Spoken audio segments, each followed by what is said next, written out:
Welcome, one and all, to a special Easter Eve edition of the Hard Rock Show. I'm Andrew, joined by my wonderful partners in crime, as always. So underneath me on the screen, this time I'm going to change the order up. Dave, we have Dave underneath me on the screen. So good to have you. Happy Zombie Day. Happy Zombie Day. That's it, right? Or Happy Bender Day.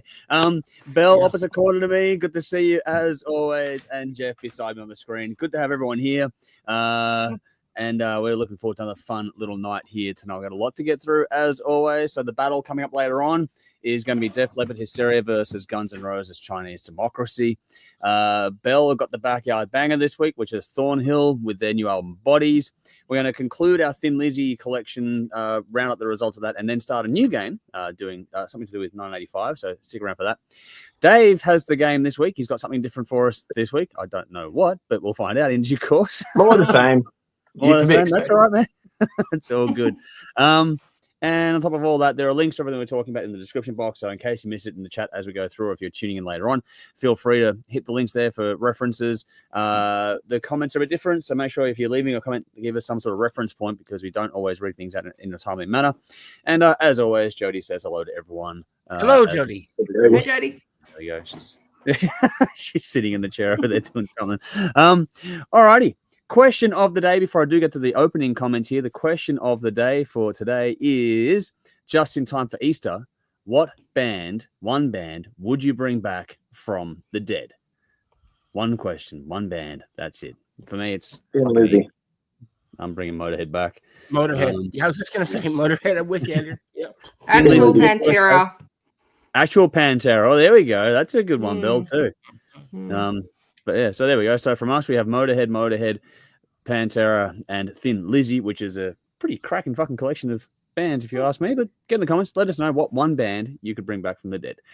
Alrighty, Michael's here. We've got a few Michaels, as always. So first Michael is here going, hey all. Other Michael is here saying, hey everyone. Nice Tiger on TV. I haven't seen the score yet, so I'm going to watch after we get off of here tonight. Cat's back. Evening, I'm back, bunnies. Hopefully everything is well after last week for you as well. So hopefully everyone's healthy and as well as it can be. Jolly's gone. Happy Zombie Day all. So there we go. But also hi to Jody. And Terry's going, hi everyone. Michael wants to bring back Lynyrd Skynyrd. There's a cool choice too. Oh yeah, old school Lynyrd Skynyrd. That'd be a good one as well. So yeah, keep it coming. That's the question of the day: is what band would you bring back from the dead? All right.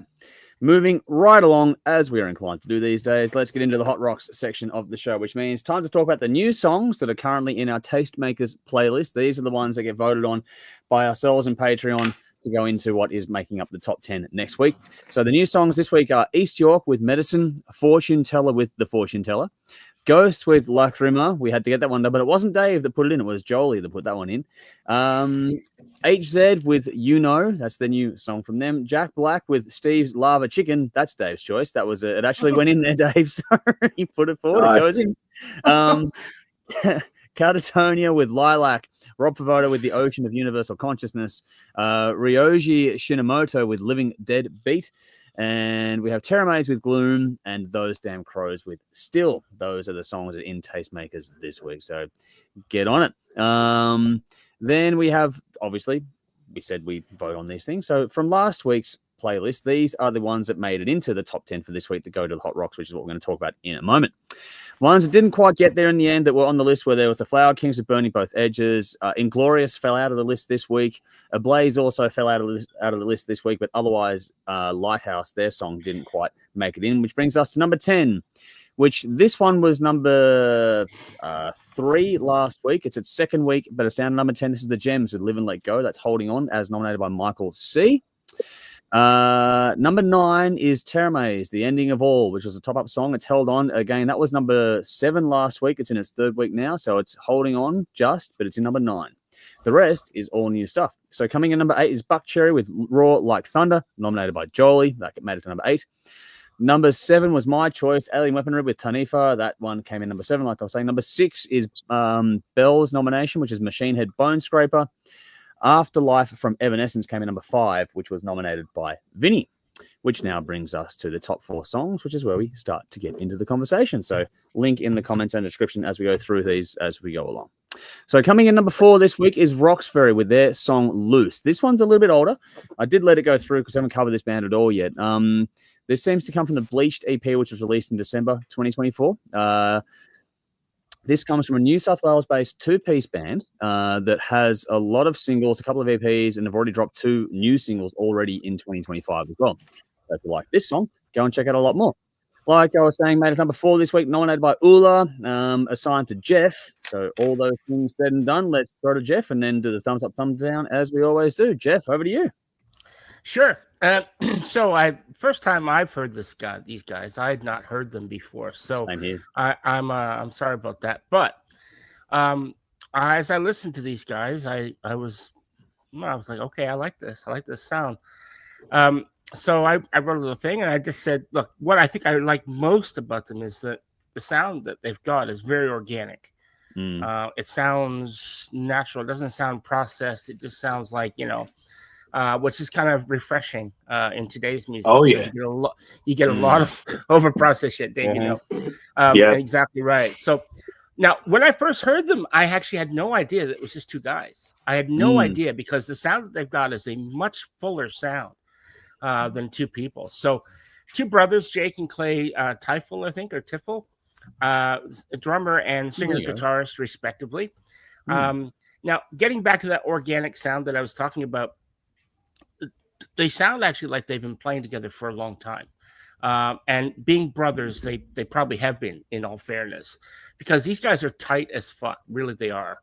Now, you're going to get direct comparisons to Royal Blood, but that's only because you realize that, once you see them, then you go, oh, Royal Blood, right? Okay, yeah. But their sound is much bigger than Royal Blood's, in my opinion. And this song Loose, it's anything but, because these guys are tight as a fish's asshole. So, I had to know if it was just this song. So I went and did a little digging around. I know my review is only about Loose, but I wanted to know, if this is just a one-off or they sound like, and I'm happy to say this is them. These guys sound like this, and they've got a really good sound. It's very, very tight. And like I said, it sounds like 2 brothers have been playing together for a long time. Now, in comparison, like when I was actually thinking, okay, well, who do they sound like? I was actually getting a bunch of different bands. I was getting, believe it or not, I was getting Corrosion of Conformity. Wow. I was getting Soundgarden. Soundgarden meets Muse meets Incubus, of all things. So when you combine all these things, you're getting Roxferry. I know. It's a lot to imagine, but I think what it means really, it comes down to is that the sound that they've got is a very familiar sound, and yet they're bringing something unique and new to the table, which is good. I'm happy to to say that these guys really are very, very good. But they've got something going on, because if you think about it, all the bands that I just mentioned, all those bands have the sound that they've got, but they're all 4 or 5 member bands. So these guys are doing something special when they, at least for me, when they remind me of all these other bands, and it's just 2 fucking people. So that's pretty cool. So, nice. But I'm not going to candy coat it. I think that's the draw card here. I think that,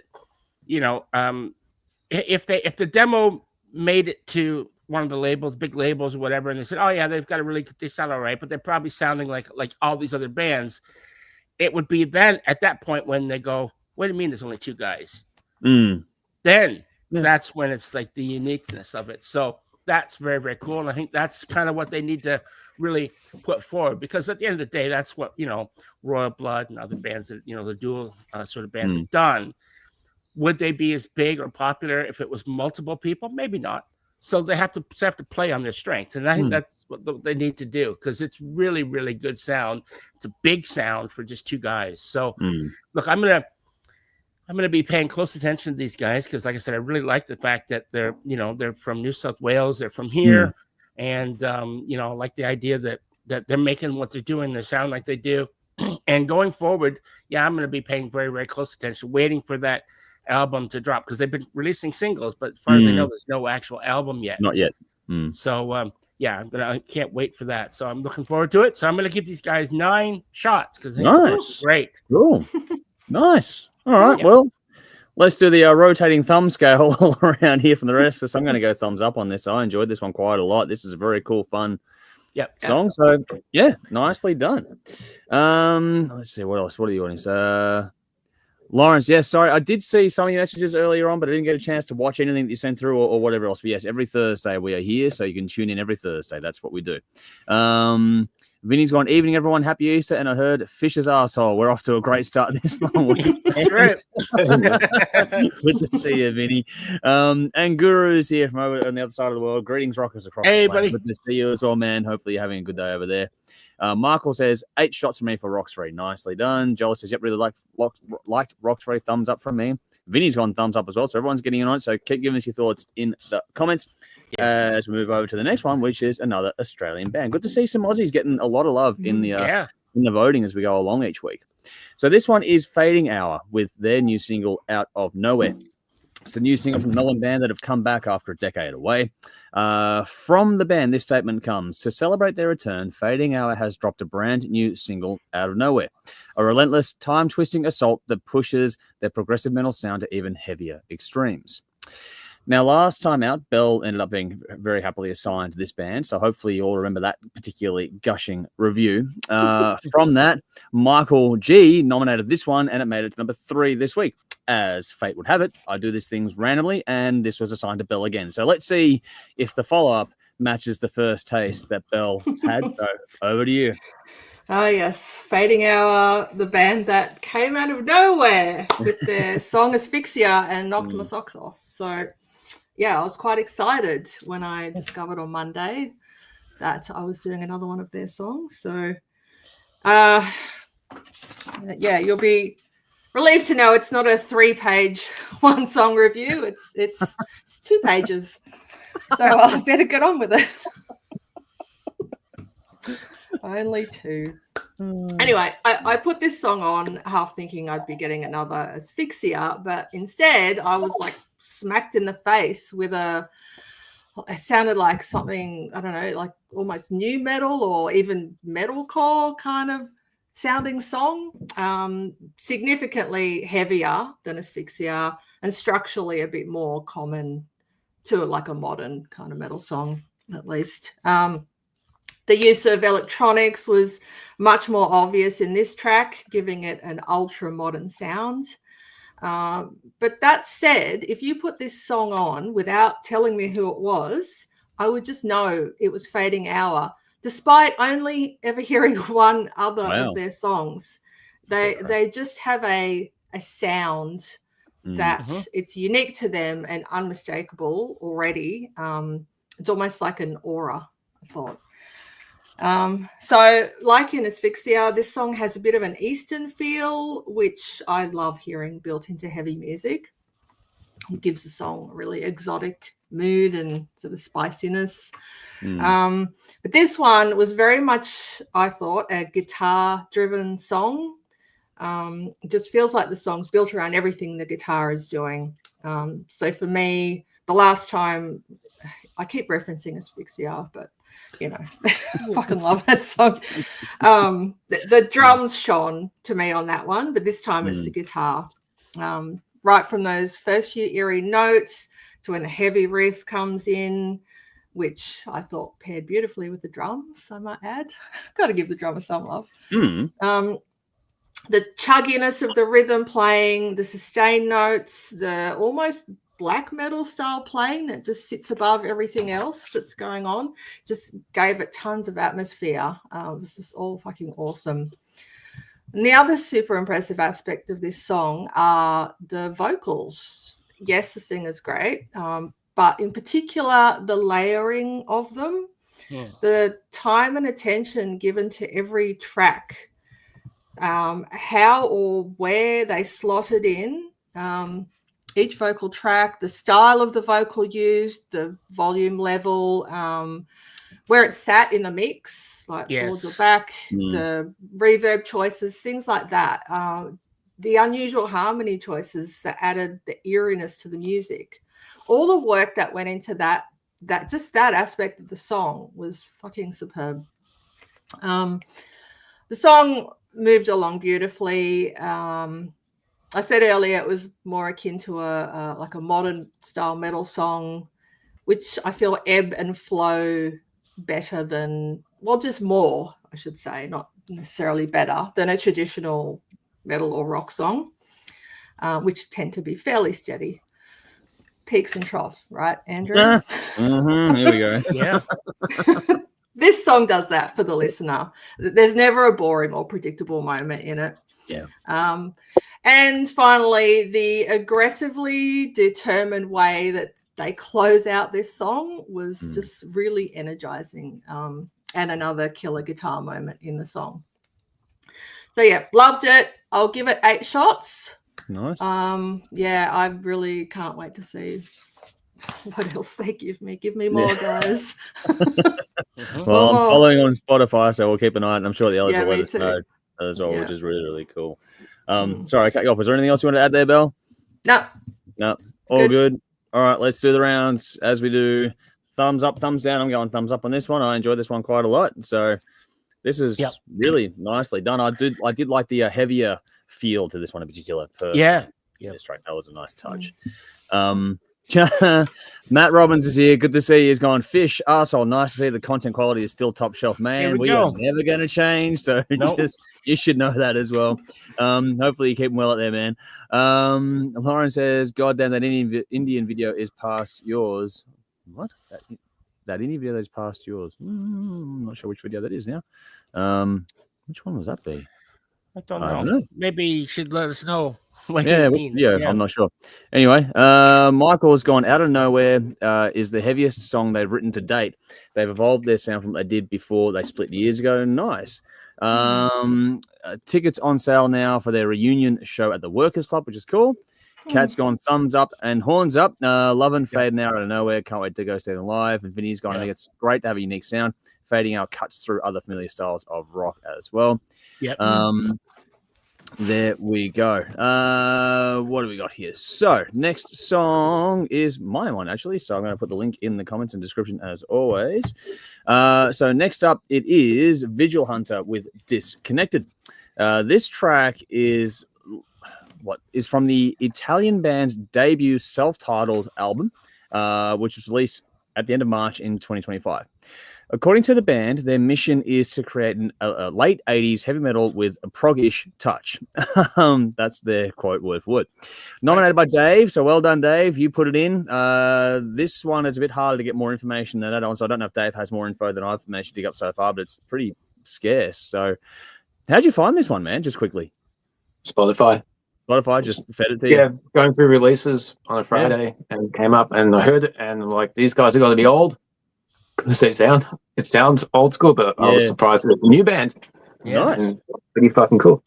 Yeah, well, it wasn't just you. It wasn't just you that thought that, because without anyone knowing much about it, it made it to number 2 this week, clearly second place, and was assigned to me. So we all know the draw by now. I'm going to give my thoughts, and then we'll do the usual rounds here. Now,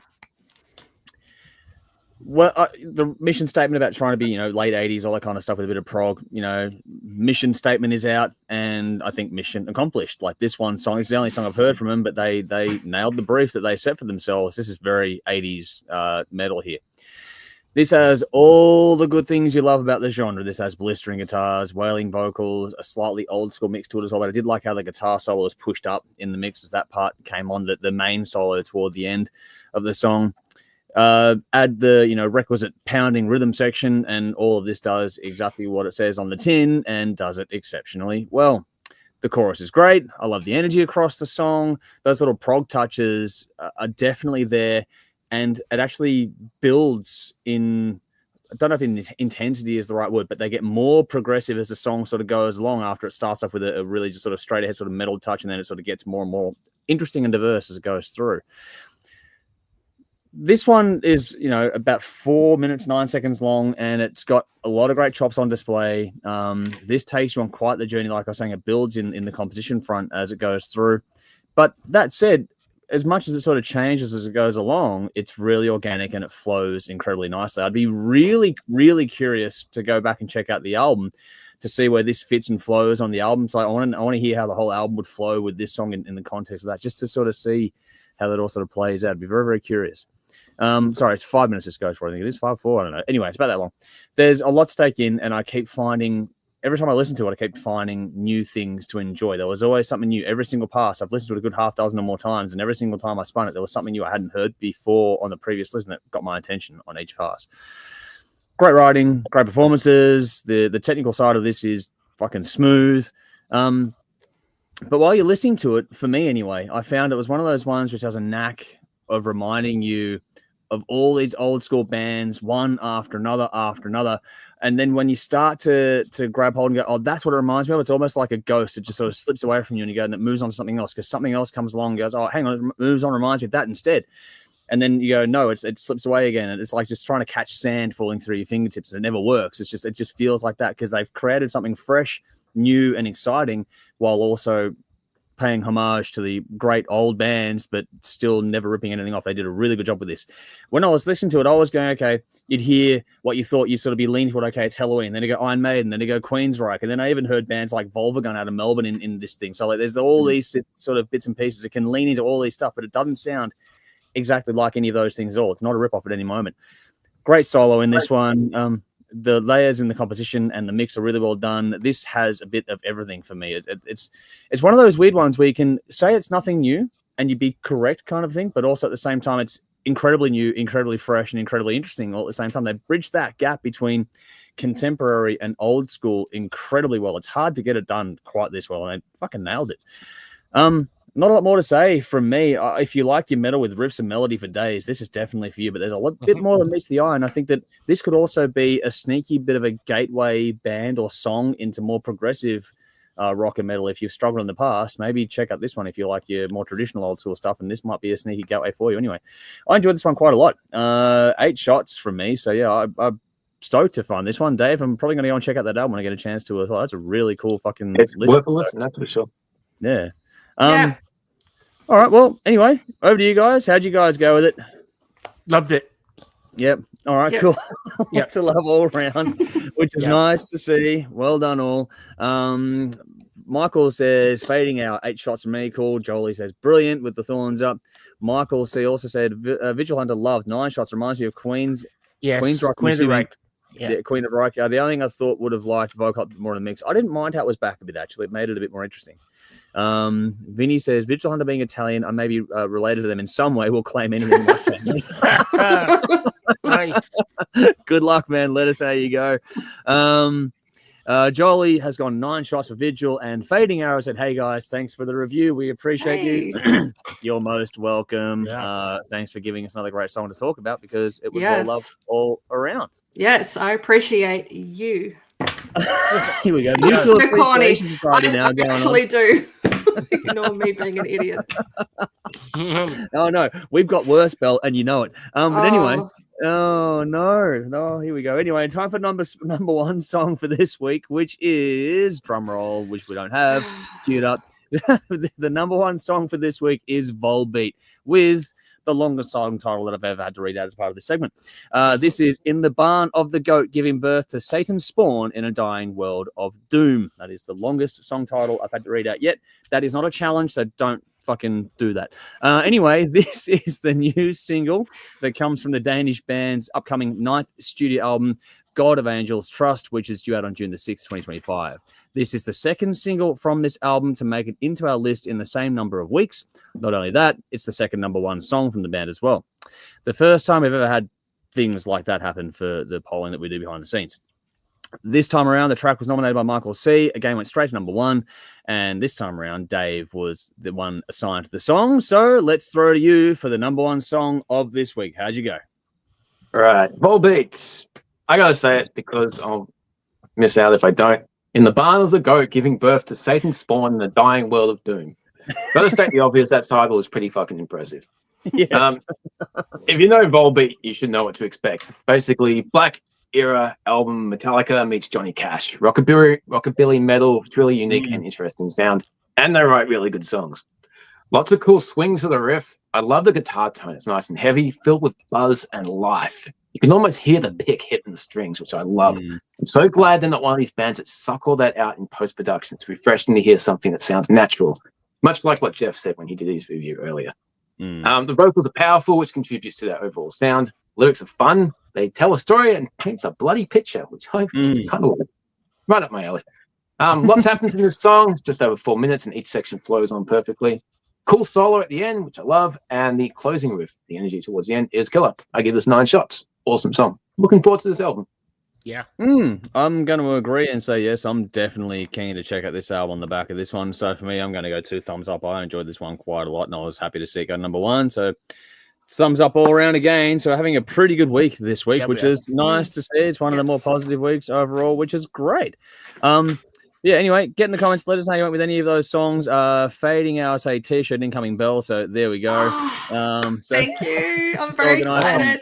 Glad you guys were able to tee that up, which is fantastic to see. So well done to everyone there. Thank you, Belle, for jumping in because I was pathetic in that one. Jolie says, was fantastic 9 shots for the GOAT. There we go. It's like we can have some fun with Kiss the Go-Goat and that sort of stuff with this whole theme now, Dave. So we're gonna be exploring some interesting stuff this year as it goes along. Yeah, goat songs. We do have a special for TV coming up about animals, so we'll see how we go with that. Michael says Volbeat, which is don't worry, I'll explain later on. Colbert, which I believe is Volbeat, 9 shots. Vinny says Volbeat have brought their A game. Definitely an album to look forward to and could go an early crow here as an early album of the year contender. Wow, that's nice. And then Michael's going to hold Tastemakers pretty good listen. We are getting some interesting weeks that come through week on week. So I'm enjoying what's being put forward overall, which is cool to see. And there's a lot of great tunes. So if you want to get involved, join our Patreon page and follow along there. It's like it's fuck all. Like just have a look and see if you like it. And get involved in the fun and the voting there. Vinny's gone. Is it back-to-back number 1s for Volbeat with Tastemakers? Yes, it is. So there you go. Absolutely back-to-back number 1s. And I think it's the first time we've had it that a band has gone 2 different songs that have gone number 1 week in and then the next week with different songs. So it's incredibly well done. So congrats to Volbeat for a first as far as we're concerned. Dan's here. Great to see you, Jeff. Good to see you too, Dan. So thank you, Dan, my brother from another mother. There you go. All right. I'm going to do the news side of things now, and then we'll move into the backyard banger in a second. Quickly here, though, there is sad news, of course, to start this week, in case you haven't heard. You're going to find out now anyway. Drummer Les Binks, formerly of Judas Priest, has passed away at the age of 75. No cause of death announced, and they delayed the announcement by about a month. So not sure what's happening there, but just as always with these things, we're going to say sincere and deepest condolences to all those who knew and loved him. These things are always hard. Unfortunately, as years go by, they get more and more common for us as fans on the outside, but we do have some cracking albums that he played on to remember him by. So condolences to all who knew and loved him, and play some classic Priest in memory of, and other stuff too. He had quite the varied career. On to more positive things. Dead Kennedys have announced their Give Me Dystopia or Give Me Death tour arriving in Australia and New Zealand in September 2025. Tickets are on sale if you're interested. They're playing Power Station, New Zealand, Meow Nui in Wellington. I'm sorry if I butchered that one. Then Northcote Theatre in Melbourne, Tivoli Theatre in Brisbane, Astor Theatre in Perth, The Gov in Adelaide, and Metro Theatre in Sydney. A lot of theatres in there. That's all from September 16 through to September 27. So like I was saying, if you're interested, go and check out the tickets online now. In local band news, Melbourne band HZ have welcomed a new rhythm guitarist into the fold. Hannah Lind has stepped in, and the band are working on new music as we speak. The next gig is on Friday, May the 2nd, with Carly Jewell at Scotty's Garage in Seaford, for those that are interested to go and see the new lineup live. That's close. Very. Yep, there you go. So it's close for some of you down there. And final tour announcement here, final news for this one. Bit of a slow week this week, which I expected leading into Easter. Scary Kids and A Skylit Drive are on tour in November here in Australia as well. This is a celebration of Scary Kids' self-titled second studio album, which I believe they'll be playing in full. A Skylit Drive are also joining in 10 years after releasing their last studio album as well. It's a bit of a comeback all around for these guys. That is November 14 to 19. Tickets are on sale now. Like I was saying, they are playing Brisbane, the Triffid, Sydney, Manning Bar, Melbourne at Max Watts, Adelaide at the Line Arts Factory, and Perth at Magnet House. I'm sorry, Belle. None of them are going down your way, so my apologies in that regard. Shock. I know, right? Shock horror. They don't get the fucking Tassie. All right. On to the release list. It's not as big a week overall as other weeks are, but that said, there's still some very cool albums coming out tomorrow. Loren Lahimo from other from Battle Beast and Smackbound. Those two vocalists have teamed up with their second album called Falling Through Stars. That's coming out tomorrow. We have Russ Ballard with Songs from the Warehouse and The Hits Rewired. It's a double album, one of new stuff, one of old stuff he's written for other bands in the past and his own bands too. Sick and Beautiful are releasing their new album Horror Vacui. Super Heaven have their self-titled album coming out. Terra Maze have their new EP or album, I'm not sure, but it's a new one called The Harmony Machine, due out tomorrow as well. It's another Melbourne band doing great things. And then finally on my little list here, Therion are releasing their new album Beyond the Darkest Veil of Time. Nice. That is there's other ones there too, for all tastes and all sort of stuff. There's quite a few, but obviously go and check out for yourselves the usual sources. And yeah, let us know what you're checking out. What do we got here? So Michael said, wanted to ask, was Dave's track this week the short 30-second track, or was that the intro to the longer track, meaning the Jack Black one this week? The Jack Black was Dave's choice. Yeah, 30 seconds. That's all it's in the movie. It's all it's on the soundtrack. Jack Black at his finest. It's a new one. We haven't done that before, so there we go. Bit of fun there. And then Michael's gone, Dead Kennedys were originally slated to be part of Pandemonium Festival, but pulled out. So it's good to say they could come in for their own tour. That's cool. Good to know that too, Michael. Thank you very much for the update there. All right. On that note, we're going to move over to the Backyard Banger. I believe, Dave, you're going to take a break for a minute. So I'm going to bring you back in when we get on to the next segment. So just go and have your time out there for a second, and we'll bring you back in a few minutes. So in the links, in the comments, all that usual stuff, check that out. I'm going to quickly go back to a previous question here, just quickly. Where was it? Lawrence is on. Do you like progressive post-hardcore? I know it's not metal, but these guys are so good. I'm not sure if you're sharing a link there or not, but as a feel on the genre, you guys have any thoughts? I'm open to most things, but probably not my go-to, but I'm open to most things. Yeah, I can listen to just about anything. Yeah. Just about. Bill? I can't even imagine what that would sound like. Really? Not sure. Put a band link in there for us to check out, man, and we'll see what we can do. Yeah, let's make it easier. Give it a chance. Yeah. There you go. Cool. Well, anyway, that's that. So obviously I did put the track in there, didn't I? Yes, I did. It's in there. So anyway, let's move on. We have Thornhill with Bodies. This is the Backyard Banger for this week. This is 11 tracks for 37 minutes. The third studio album from Melbourne band, released April 2025 via UNFD. Produced by Sam Bassel and the band, at least 3 singles have been released from this, including Silver Swarm and Nerv. So far, this album has managed to pick at number 4 here in Australia. While not a band we've given any real time to on the show to date, their last album, Heroin, released in 2022, peaked at number 3, so it's safe to say this one was rather anticipated by many. That said, there's a bit of a change in direction apparently here. According to the band, Bodies is billed as a release thriving on spontaneity and freedom and offering an unbridled explosion of raw vulnerability fused with some of the band's heaviest moments to date. Bodies marks a bold evolution in our ever-developing sound. The band explained Heroin was defined by its meticulously crafted and tightly woven concept, but the weight of this careful construction sometimes overshadowed the energy of the music itself, leaving some listeners feeling disconnected. With Bodies, we have embraced a more immediate, unfiltered approach that feels like a lightning bolt looking to capture the energy of Thornhill right now. As always, that's the end of the quote there. As always, one of us gets the assignment. Bell was randomly thrown this one this week. So, all that said, let's throw to you and get your thoughts. It's your call, Bill. Well, I mean, do I need to say anything? Thornhill just said it all. Sorry, Andrew. That was great. Great review, guys. Great review.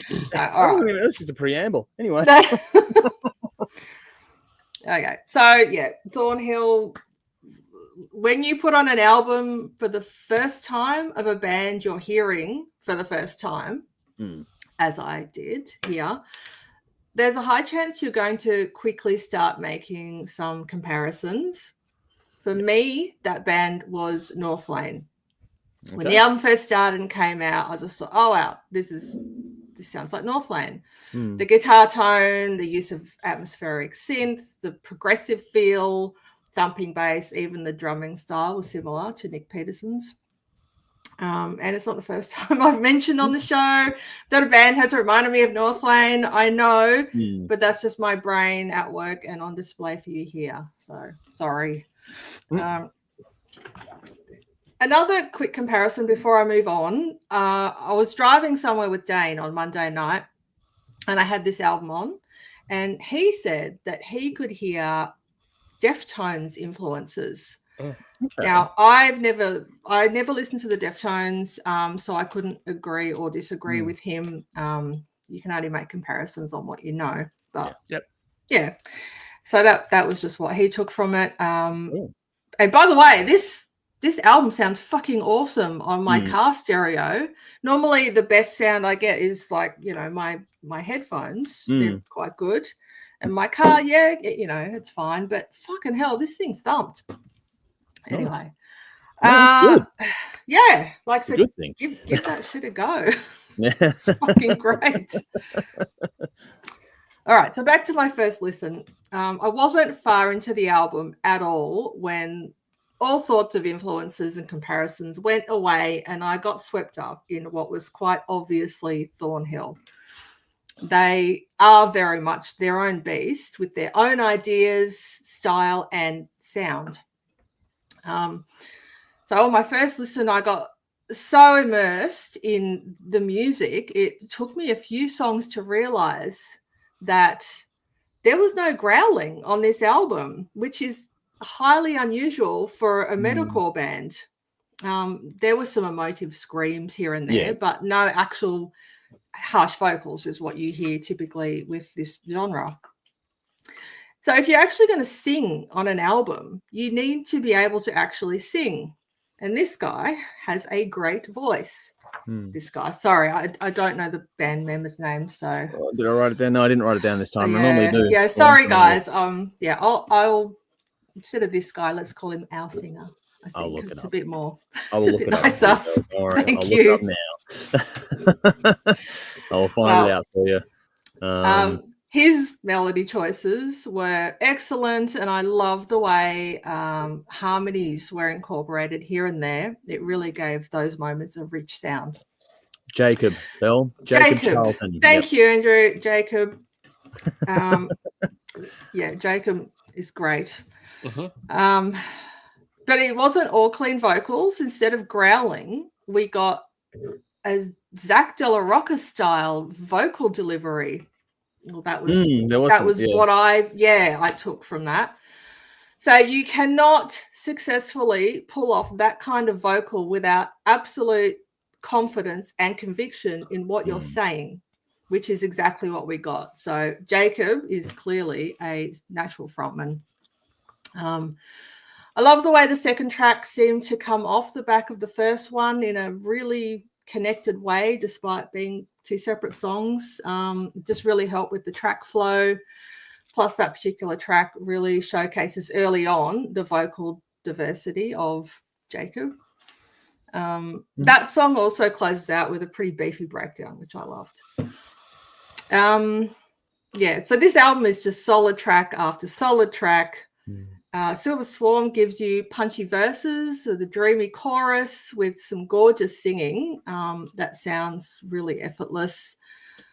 I would also describe the songs Tongues and Nerv in the same way. The guys have just really nailed that mix of fiery verses and melodic and emotive choruses with quiet moments as well to breathe, which is pretty much my favorite kind of song in any genre. The riff in the song Obsession is fucking awesome as fuck. Like probably my favorite song off the album. Nice. And I definitely heard a 90s influence in that one, but it was still as fresh as tomorrow. Yeah. So yeah, really I've found no bad or subpar songs on this album. Even the track called Fall Into the Wind, which was more of an interlude rather than a song, was just really lovely and perfectly placed like an island on the album. These guys are just superb songwriters. The songs that just grab you from the start and keep your attention to the end, and no song is the same. I should mention that the lyric writing is excellent too. For the most part, songs about everyday life and affairs of the heart, but they're uniquely phrased and very poetic. I like the syncopation, the rhythm in that part of it too. Yeah. I think that's why I think he's so successful when he sort of goes into the more, I don't really call it rap, but sort of is. There's a rhythmic element to it, yeah. Yes, yeah. The biggest surprise was that kind of R&B track called Crush. But I thought it really fit on this album. Okay. I think because although it was different to everything else, they'd already started pulling in and incorporating bits of that feel into their other songs.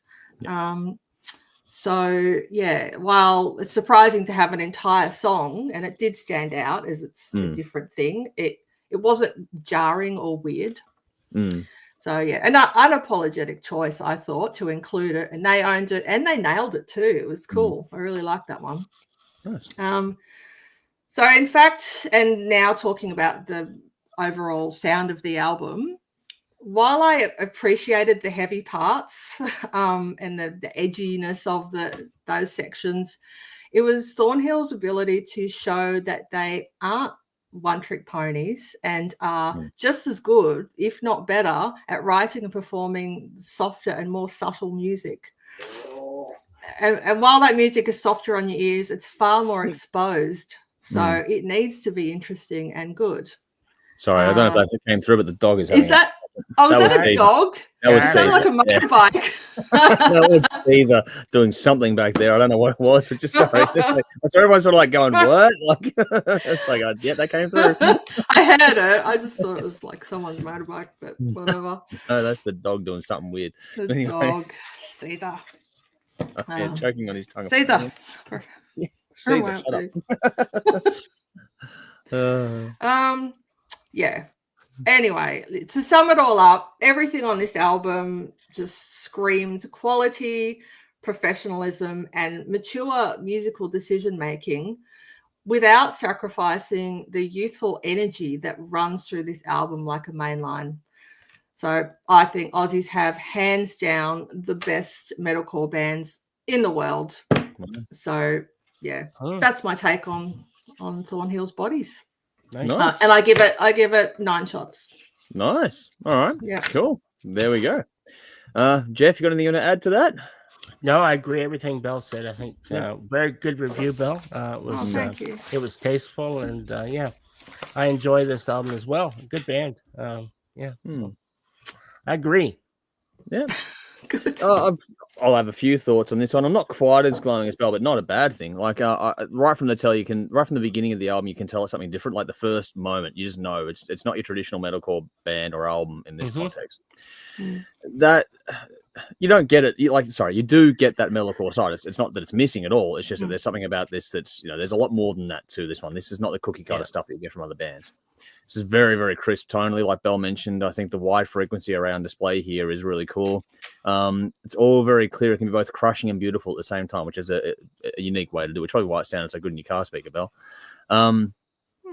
But it's the same thing for the music too. It oscillates between that heavy crushing side and the beautiful stuff really, really nicely. It does move between those two modes really well. But where this one stood out to me in particular was, especially above so many others in the same part of the world, musically speaking, was the use of groove and melody. That was really cool. This is really crisp and a bit digital at the same time.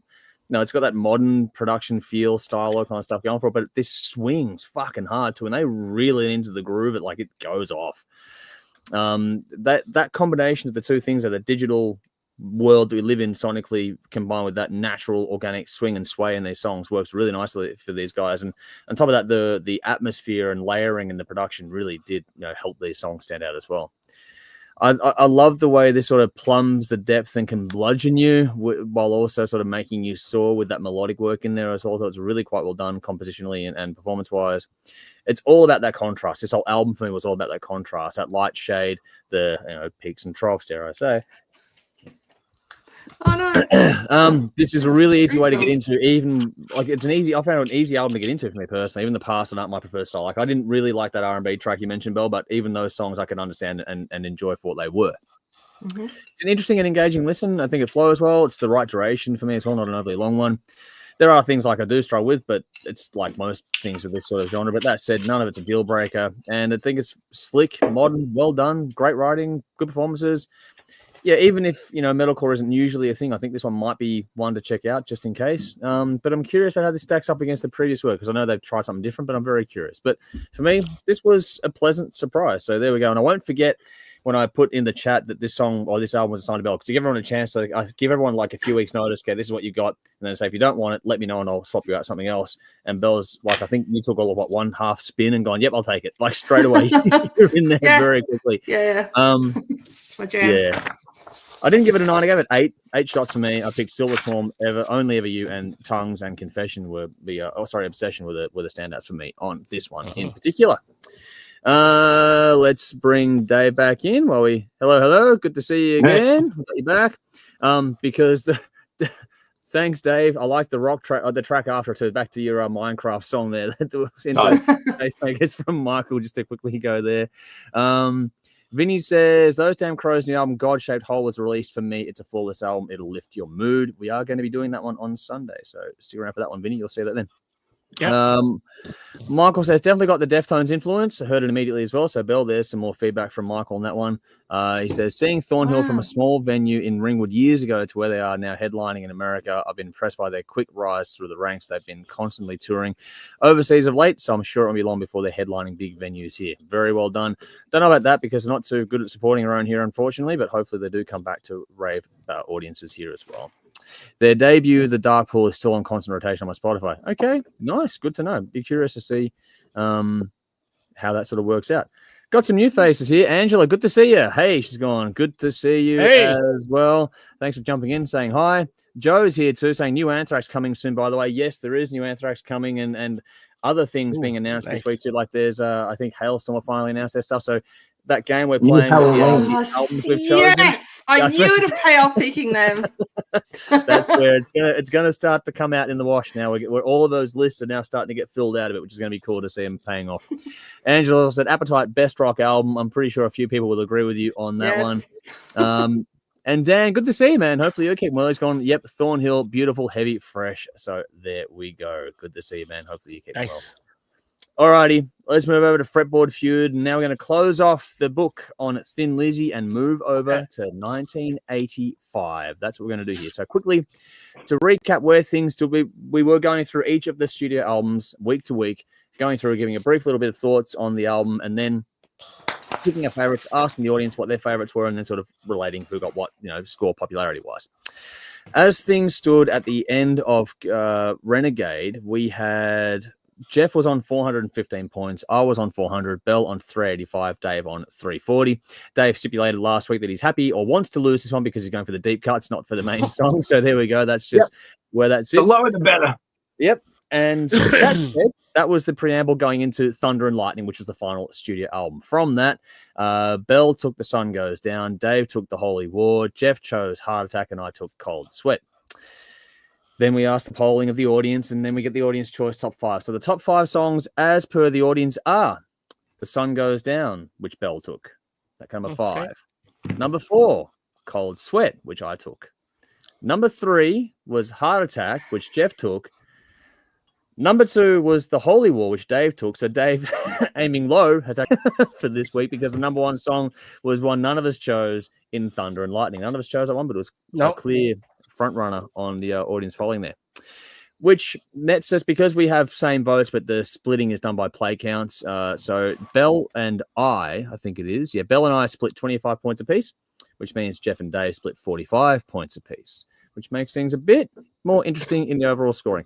No big changes, but just to quickly recap here, I'll finalize it off. So it does, the final results are, Dave, you did get your wish in the end. You did come in 4th place. You got 385 points for your total, which is cool. Bell was in 3rd place on 410, which meant it was down to me and Jeff, which we all know which way this goes now because I got 425 after my efforts, which means Jeff wins with 460 points. So he managed to get a fair way out in front, which is cool. Guys. Can't help it. I'm just a natural. No. Yeah. Well, we'll see now. We're going to change the game. And you've already given away which one you wanted to take, but you're not the first pick. So we'll see what happens in a few minutes. But just quickly to revisit, is there anything you guys wanted to quickly tack on about just if you had a week to sit on Thin Lizzy and we moved on from it now, but just any other thoughts you wanted to add on, your thoughts on going over the Thin Lizzy discography, Jeff? Actually, yes, I do. I'm very grateful to having listened to and gone through the Thin Lizzy discography again because it's been too many years for me personally that I've done that I've listened to these albums. So Thank you, Dave. Thank you, Bell. I think you guys kind of love Thin Lizzy, and not that you don't, Andrew. No. But that's right. So credit where credit's due, and I was very thankful to having a chance to and a reason to listen to these albums again because they're great. They really are great, and yeah, loved it. Cool. Bell, anything to add? No. Short and sweet. All right, Dave, you and I both did a special on this many years ago. So how do you feel just revisiting these ones the way we did this time? I always listen to Thin Lizzy. This isn't a talk for me at all. People look at me like I got two heads when I say Thin Lizzy's the best band of the 70s. They're like Sabbath, Zeppelin, like the boys are back in town. Like, no, listen to the fucking albums. You've had this not just a one-hit wonder. Listen to the fucking albums, and you'll agree. Thin Lizzy are the best band of the 70s. End of story. Yep. Actually, it's Dave has held that view for as long as I've known him. So this is not a new thought, people. This is not a hot take. This is something that Dave genuinely believes. For me, what was cool going over it, like we did that special, 2016 or something now, Dave. So it's getting up towards 10 years ago or something that we did that one. I forget now exactly, but for me, what was cool was how much my feel for these albums has shifted over the time in between. So I remember being more critical in our initial special presentation, whereas this time around I was really did enjoy them. Like I enjoyed them a lot. So I found myself really appreciating even the albums I wasn't a huge fan of last time around. I enjoyed them a lot more this time around and found a lot less, dare I say, flat spots for me personally. Not that the album, not that there were, but just from the first time around to this time around, I really enjoyed going over it and seeing how much my affinity for this band has grown in the duration, which has been really pleasant. And again, I've got to thank Dave personally for making sure that I went over this one in particular. So there we go. Hey, when we did that Thin Lizzy special before, Dennis summed it up perfectly. If you don't like Thin Lizzy, you're a fucking idiot. Yep, well, fair point. So there we go. I don't know anyone that doesn't really. I don't know many people that don't. Not that I know anyway. If you're watching this show, I don't know how you would. Well, here we go. For the question of the day, which is which album or which band would you bring back from the dead? Kat says for your earlier question, think like Bowie or Freddie Mercury back. Yeah, Queen would be one I would love to. I'd love to Queen. Definitely bring back Queen. Bowie, yeah, another one too. I think that'd be more than a few people who would like that one. But anyway, on to the new version of the game. So we do have some special rules coming up in this one. We don't have to worry about it this week so much because we're going to go through the year that was 1985 because we tend to enjoy going back over the 40th anniversary of albums and years and that as we go along. So being 2025, we're going to go back to 85.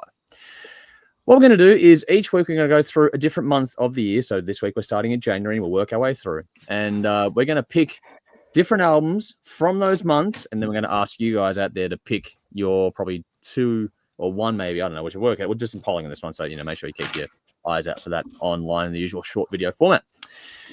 I've gone together and put through a little list. Januaries are traditionally quiet, and they were quiet even 40 years ago. They're still quiet today, so it's less to choose from this time around. We have a draft order which continues on. So last time around for the last Thin Lizzy round, Belle went last, so she gets to go first this time, and everyone goes down a peg, and we sort of rotate through from there. So Belle, what album are you taking to build your collection? This is a build your collection edition of the game.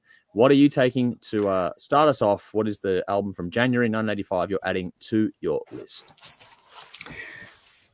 I wrote some shit down today because I didn't think I had anything to say, but turns out I do. Apparently.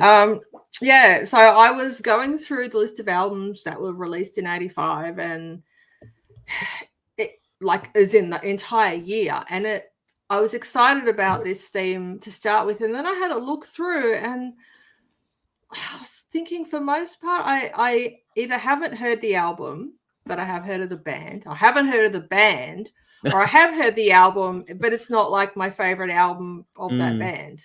Interesting. Yeah.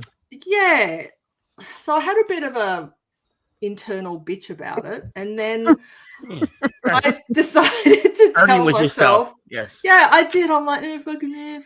And then I said, Belle, shut the fuck up, and just try to think of, we've got to do this for 12 weeks. Think of a positive spin on it. What can you take from this? And then I thought, well, all these albums I haven't heard, it's new music. Well, new music to me. Yeah. So effectively new music, really. Nice. So that said, I still couldn't find anything that was released in January until Thank you, Andrew. Well, Dave said as much the same, and Andrew said, "Oh shit, I'll give you guys a hand. Thank you, appreciate it." Put forward a bunch of albums released in January, so went through that list. A few bands I recognised, some I didn't. There was one on there that piqued my interest as a band that I recognised, hadn't listened to before. This is where Jeff's gonna put me on his shit list. He can explain why later or not, whatever. We can, yes. But that band is Loudness from Japan, and I didn't really know what they're about, but I thought, oh, it's sort of a band that I've been curious about, never got to, so I'll check this album out. Wasn't on Spotify, but I found it on YouTube and managed to listen to the album today ad-free because it's not on Spotify. It's not on Spotify. They've got a few albums on there, but not that one. I couldn't find it anyway. So, but before I did that, I jumped on Wiki just to have a quick read about the album. And then so I'm just going to read it out because I started to paraphrase. I thought, no, fuck it, I'll just copy paste because it's interesting. Thunder in the East is the 5th studio album by Japanese heavy metal band Loudness and the first release by a major American label after the contract signed with Atco Records, then a subsidiary of Atlantic Records. Aside from being the band's first all-English release, it's the first Loudness album produced by Max Norman, best known for his previous work with Ozzy Osbourne, who also produced Lightning Strikes in 86 and Soldier of Fortune in 89. I assume they're other Loudness albums. Yep. So Thunder in the East features the single Crazy Nights, the band's biggest hit in America, and the power ballad Never Change Your Mind. This album marked the first time a Japanese band entered the US Top 100 chart, where it remained for 23 weeks, peaking at 74.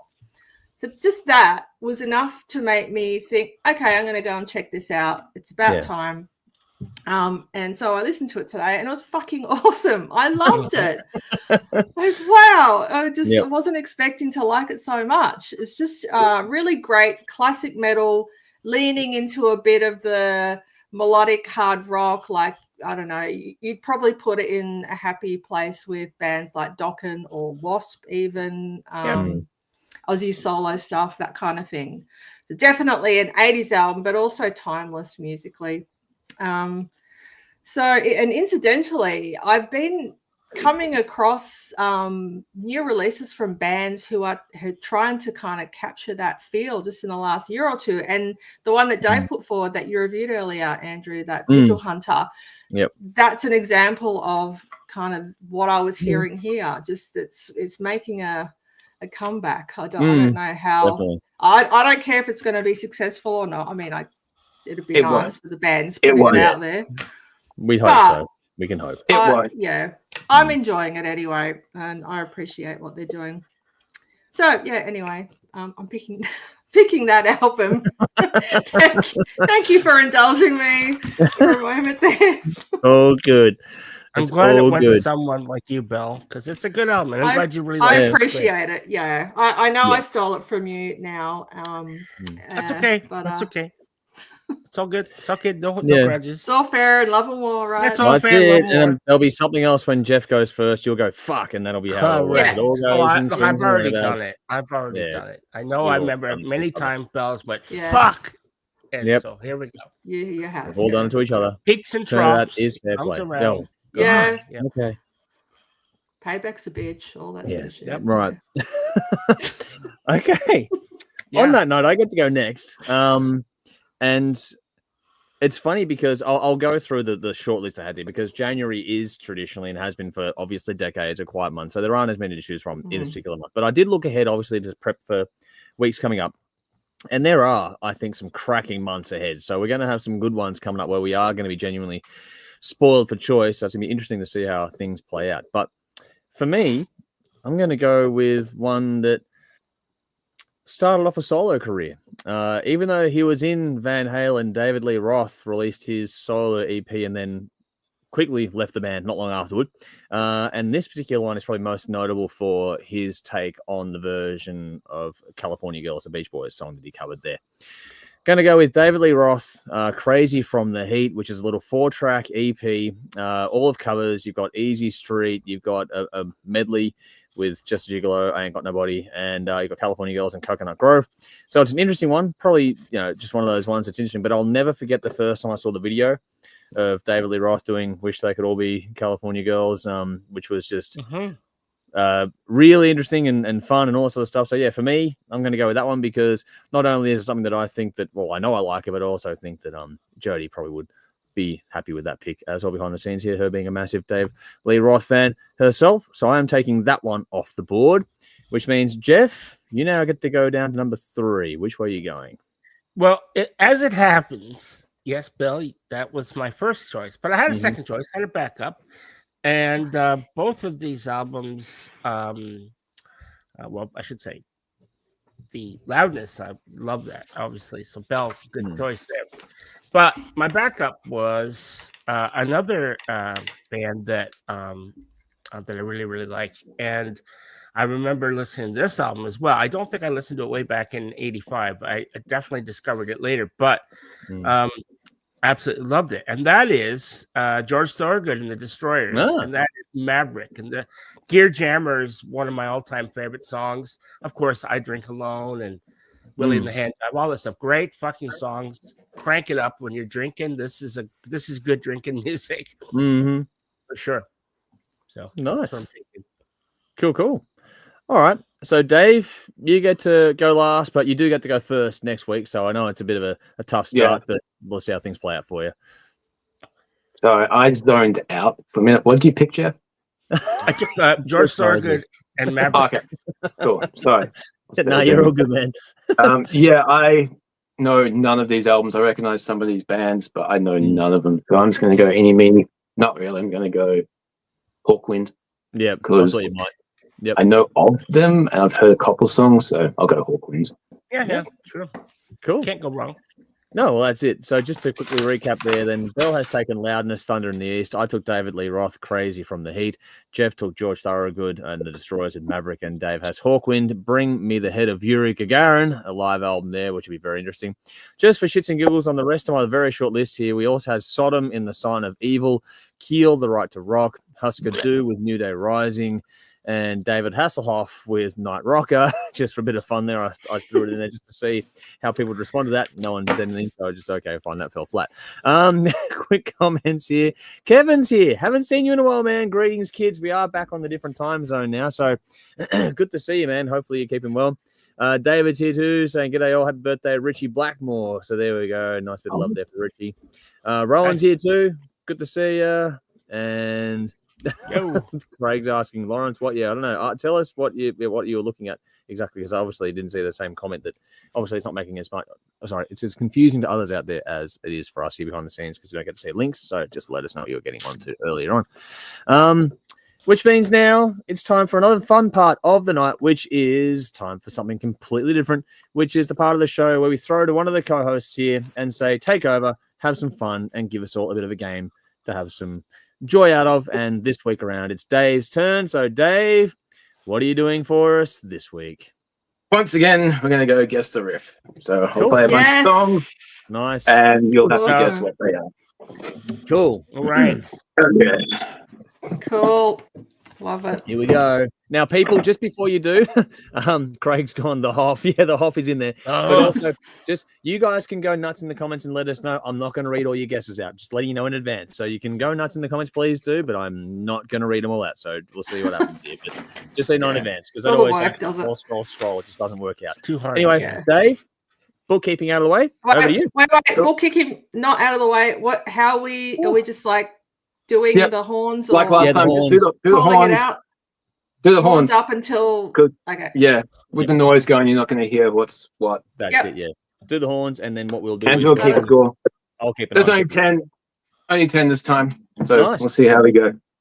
We'll get there. Okay, we're good. Number 1. Cool.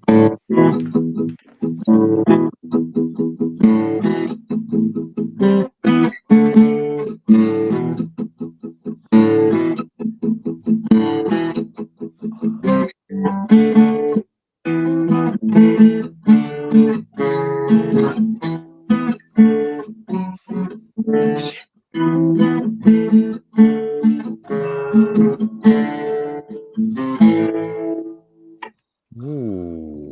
Slight fuck up. It. Not too bad. It's funny when you get it. This is the problem with this. It's great. I love it. But when you start thinking, who the fuck is that? And then you start thinking of all these bands, right? Yeah. You're going through your head, and then you get something stuck in your head, and then you go, it's not that. But it won't get out of your fucking head, and then it fucks you up. Yeah.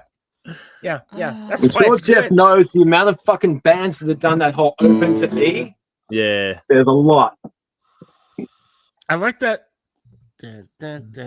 Whatever the pre-chorus. See, that made me think of another band. That made me think of Yeah, Dokken, I was but thinking don't of a think few it's different Dokken. bands at the same time. All right. If Wanna no try one's it got again? it yet. No, what I reckon, Dave, is go on to number 2. I'm making a note of which ones you haven't got. Have you got a list there of what is 1 and so forth? Because I've made the number 1 no one guessed it yet, so we'll come back and we'll circle around back and forth. Yep. Okay. Yep. All I'm saying is, Jeff, you're going to fucking kick yourself. Sorry, man. Okay. Number 2. Ready? Yep. Yeah.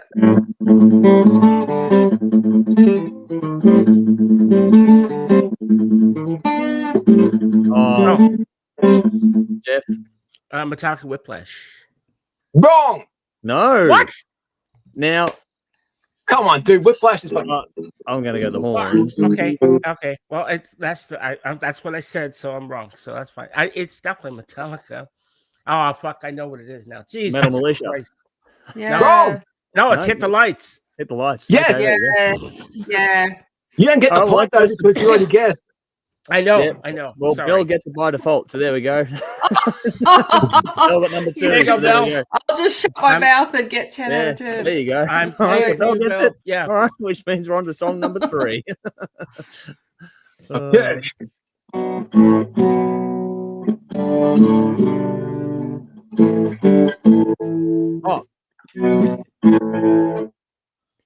Queen, I want it all. Yeah. Fuck yeah. Oh, right. Yeah. I'll take that one. Okay. You know you'd kick me if I fucking didn't get that one. But anyway. I would. I tried to make these easier. Nice. No, it's cool, man. It's good.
Oh, fuck. I know that. Yeah. So do I. Oh, I know it. I don't know it. yeah. I hate that. I hate that feeling. It's like you go, yeah, I've heard that a million fucking times. But yeah, I know. I remember, yeah. Yeah. Mm-hmm. All right. Dave, go to number 5. We'll just keep rolling around. So we've got 2 now to come back to. Okay. Okay. Jeff. That is oh my god. It is fuck. Oh, it's Alice Cooper, Black Widow. Fuck. I was Yes, like, it is. Nicely done. Nice save, man. Nice save. Well done, Jeff. All right. Fuck. I was like, I knew it, and then it was like I couldn't get it out. I hate that feeling, man. That would be just stomach fucking. Your stomach would drop when that. It's like, oh fuck. So if I'm correct, that's 1 apiece, which is cool. There we go, 1 apiece for all of us. 2 to come back to. So Dave, Welcome, we're up to number 6 now. Yeah.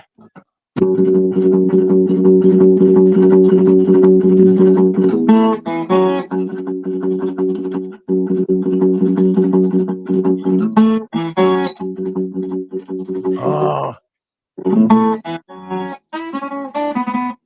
Yeah.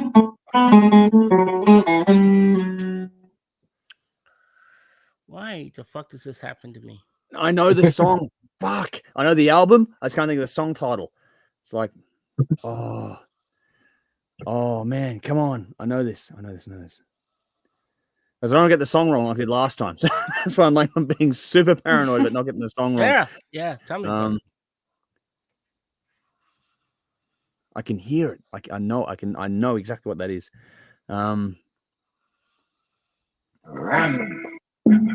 Yeah, okay, it is. All right, I'm gonna go. All right, I'll do it. Wasp, Chainsaw Charlie. Yep. Nice. Nice. I'll take it. Christ, yes. Oh fuck. Now it makes sense. Yeah. No, I knew it as soon as it was like on that opening riff. I'm like, yep, that's what it is. Before I even hit the other one, I'm like, I know that cadence very, very well. One of the great concept albums of all time, as far as I'm concerned. But anyway, Dave, number 7. One of the 2 best. Okay.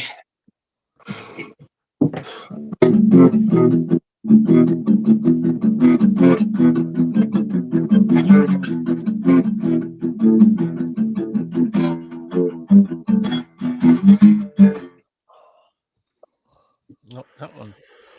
Oh, motherfucker. No.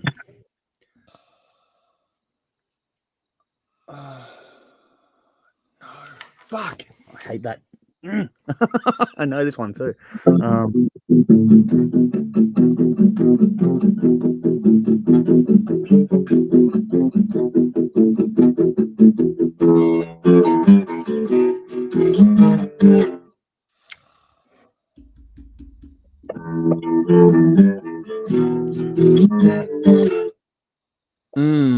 Oh, son of a bitch. Oh, fuck. All right, let's move on. We'll come back to it. Fuck, I know it though. All right, that's number 7. We'll come back to, which means we're up to number 8 now, Dave. Just to keep things interesting for you. Okay. Can everyone be quiet for 10 seconds? Okay, cool. He's tuning.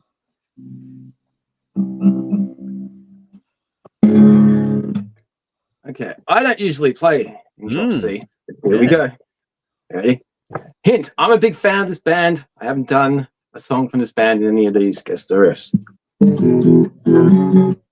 Shit.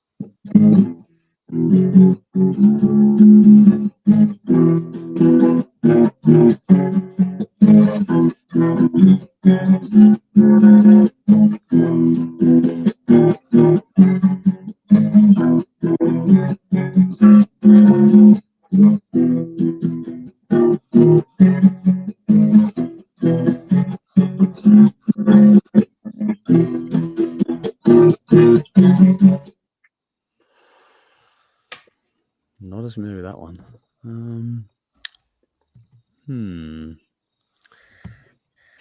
Yeah, that one didn't. I hate to say strike a chord. It's a tricky one. I had picked it for a video on a clip show, and we've reviewed this band, but I've recommended this album. I that's why I know it's in the back of my head somewhere. It's just not quite hitting me as fast as the other ones, but I know it's in there. I'm like, hang on, I know this one. I know I've edited it in. It's the thing. It's like, Yep. I missed the song too. I should have taken the opportunity. Okay, we'll get to that. Oh, Shall we move on? Yeah, go to number 9, wherever it is now for you, man. Okay. This one's for Rory. I know you're watching, buddy. I know you like this song.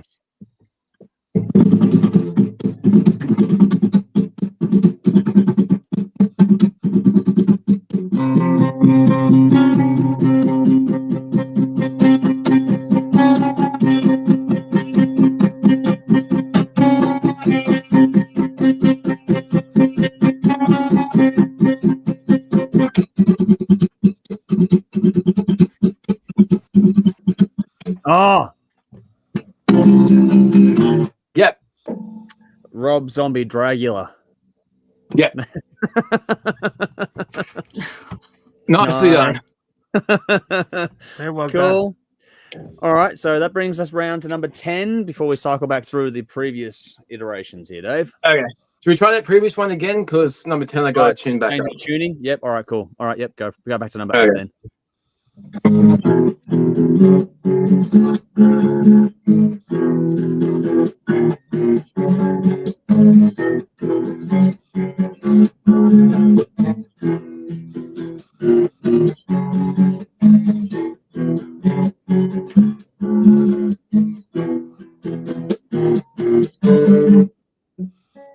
No.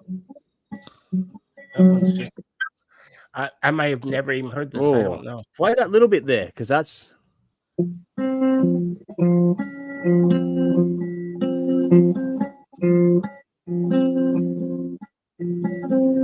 Part of the solo. Mm. And later on, it modulates up to.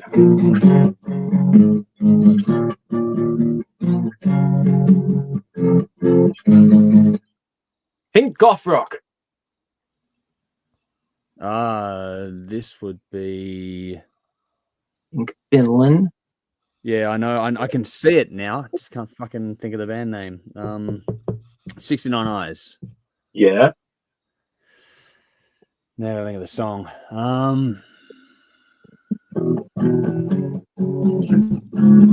This is an earlier one, isn't it? Like not early, obviously, but yeah.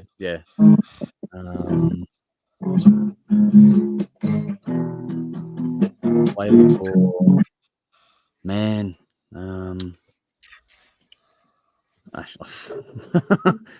No one else is guessing this. I'm gonna half cheat. I'm just gonna go back to my YouTube history because it'll be in there somewhere. While you do that, I'll tune back up. Yeah, Right.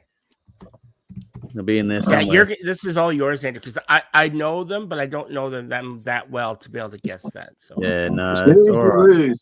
Yeah, I recommended this album plenty of times. Yeah, I remember I went through them and started listening to them, but I just haven't had them enter my psyche yet. I'm sure Bell's the same. I'm gonna take a stab in the dark. I'm probably gonna be wrong, but I am gonna. I know it's earlier, so I'm gonna go back a bit now. Is it something like Lost Boys? No, wrong album. Wrong album. Okay. Okay. So we do this last one? Yep.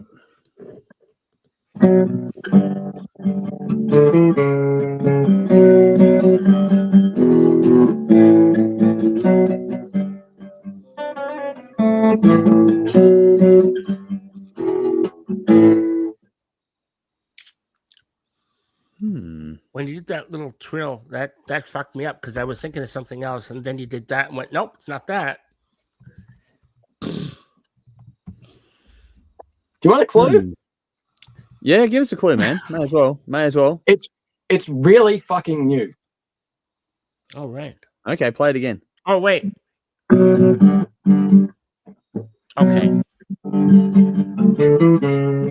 All right, Jeff. It's Ghost Satanized. Wrong. Oh my God! I'm out.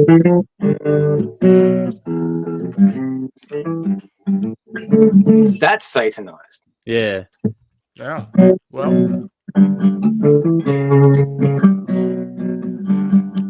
it's definitely Ghost. Is it Lacrimosa? Yes. Yeah. All right. Oh. There we go. I haven't All heard right. it. I'll take 10. Nice. That's All right. Rock So we're and back break to some. 1, 4, 7, and 8. But if I get one more, I win anyway. So Yeah. All Okay. right. This isn't going too good. no, it's going good, man. Yeah, no, that's good. It's too hard. I might give up on this. Okay, 1. Yep.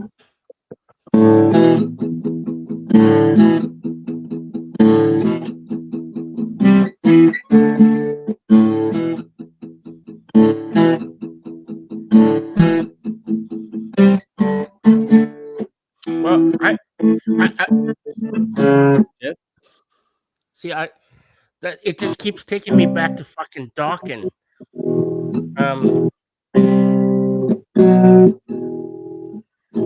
They've nodded, so Oh my God. So, okay. Just gotta pull it out of my head.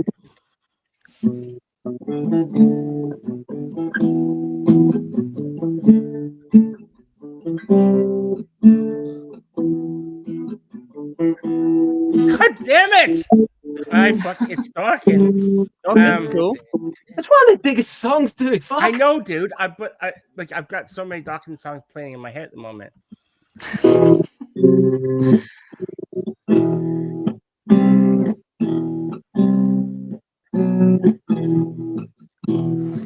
So now I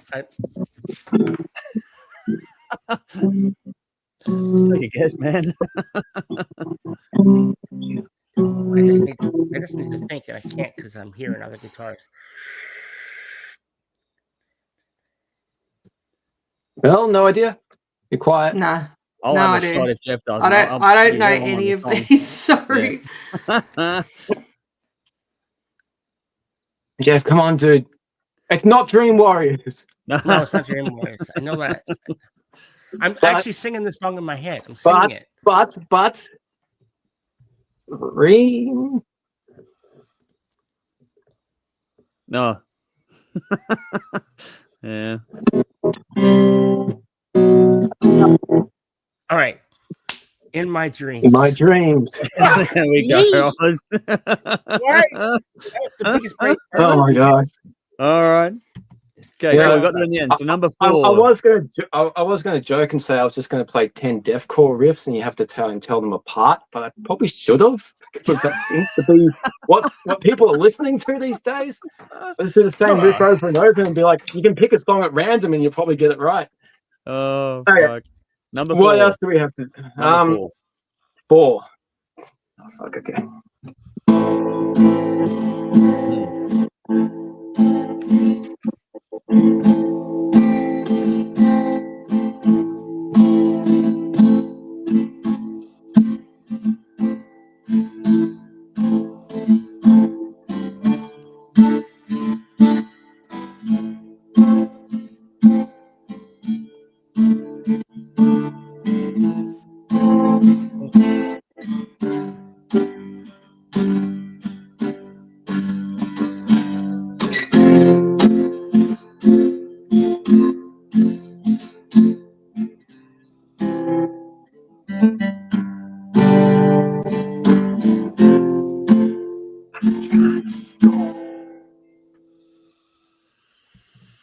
All right, give us some sort of clue, Dave.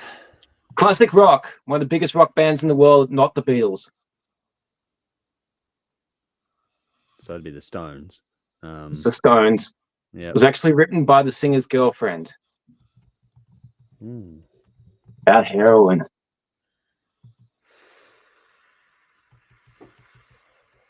I'll give you a clue. None heroin. None heroin. None heroin. What's a nun? The woman. What would one nun say to the other nun? Oh, that sounds like a sick joke. What kind of meat do priests eat? None. Yeah. I don't know. A sister. No. Sister. Sister heroin, then. Close. Sister morphine. Sister morphine. Ah, okay. Yeah. I won't give it to myself. I'll just put that on the back burner. But we've got there. Let's see if we can guess number 7. Classic Dave. rock isn't a thing anymore. No, it is. What else? It is. Number 7. Number 7. Yeah. Ah, yes.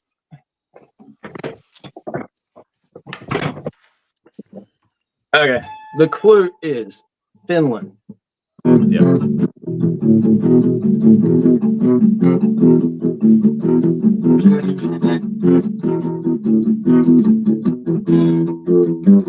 Oh, I know. Nightwish, Bye Bye Beautiful. No. Oh, Right band, wrong right song. band. Right band, wrong song. All right. So someone else can have a stab Play at it again. song.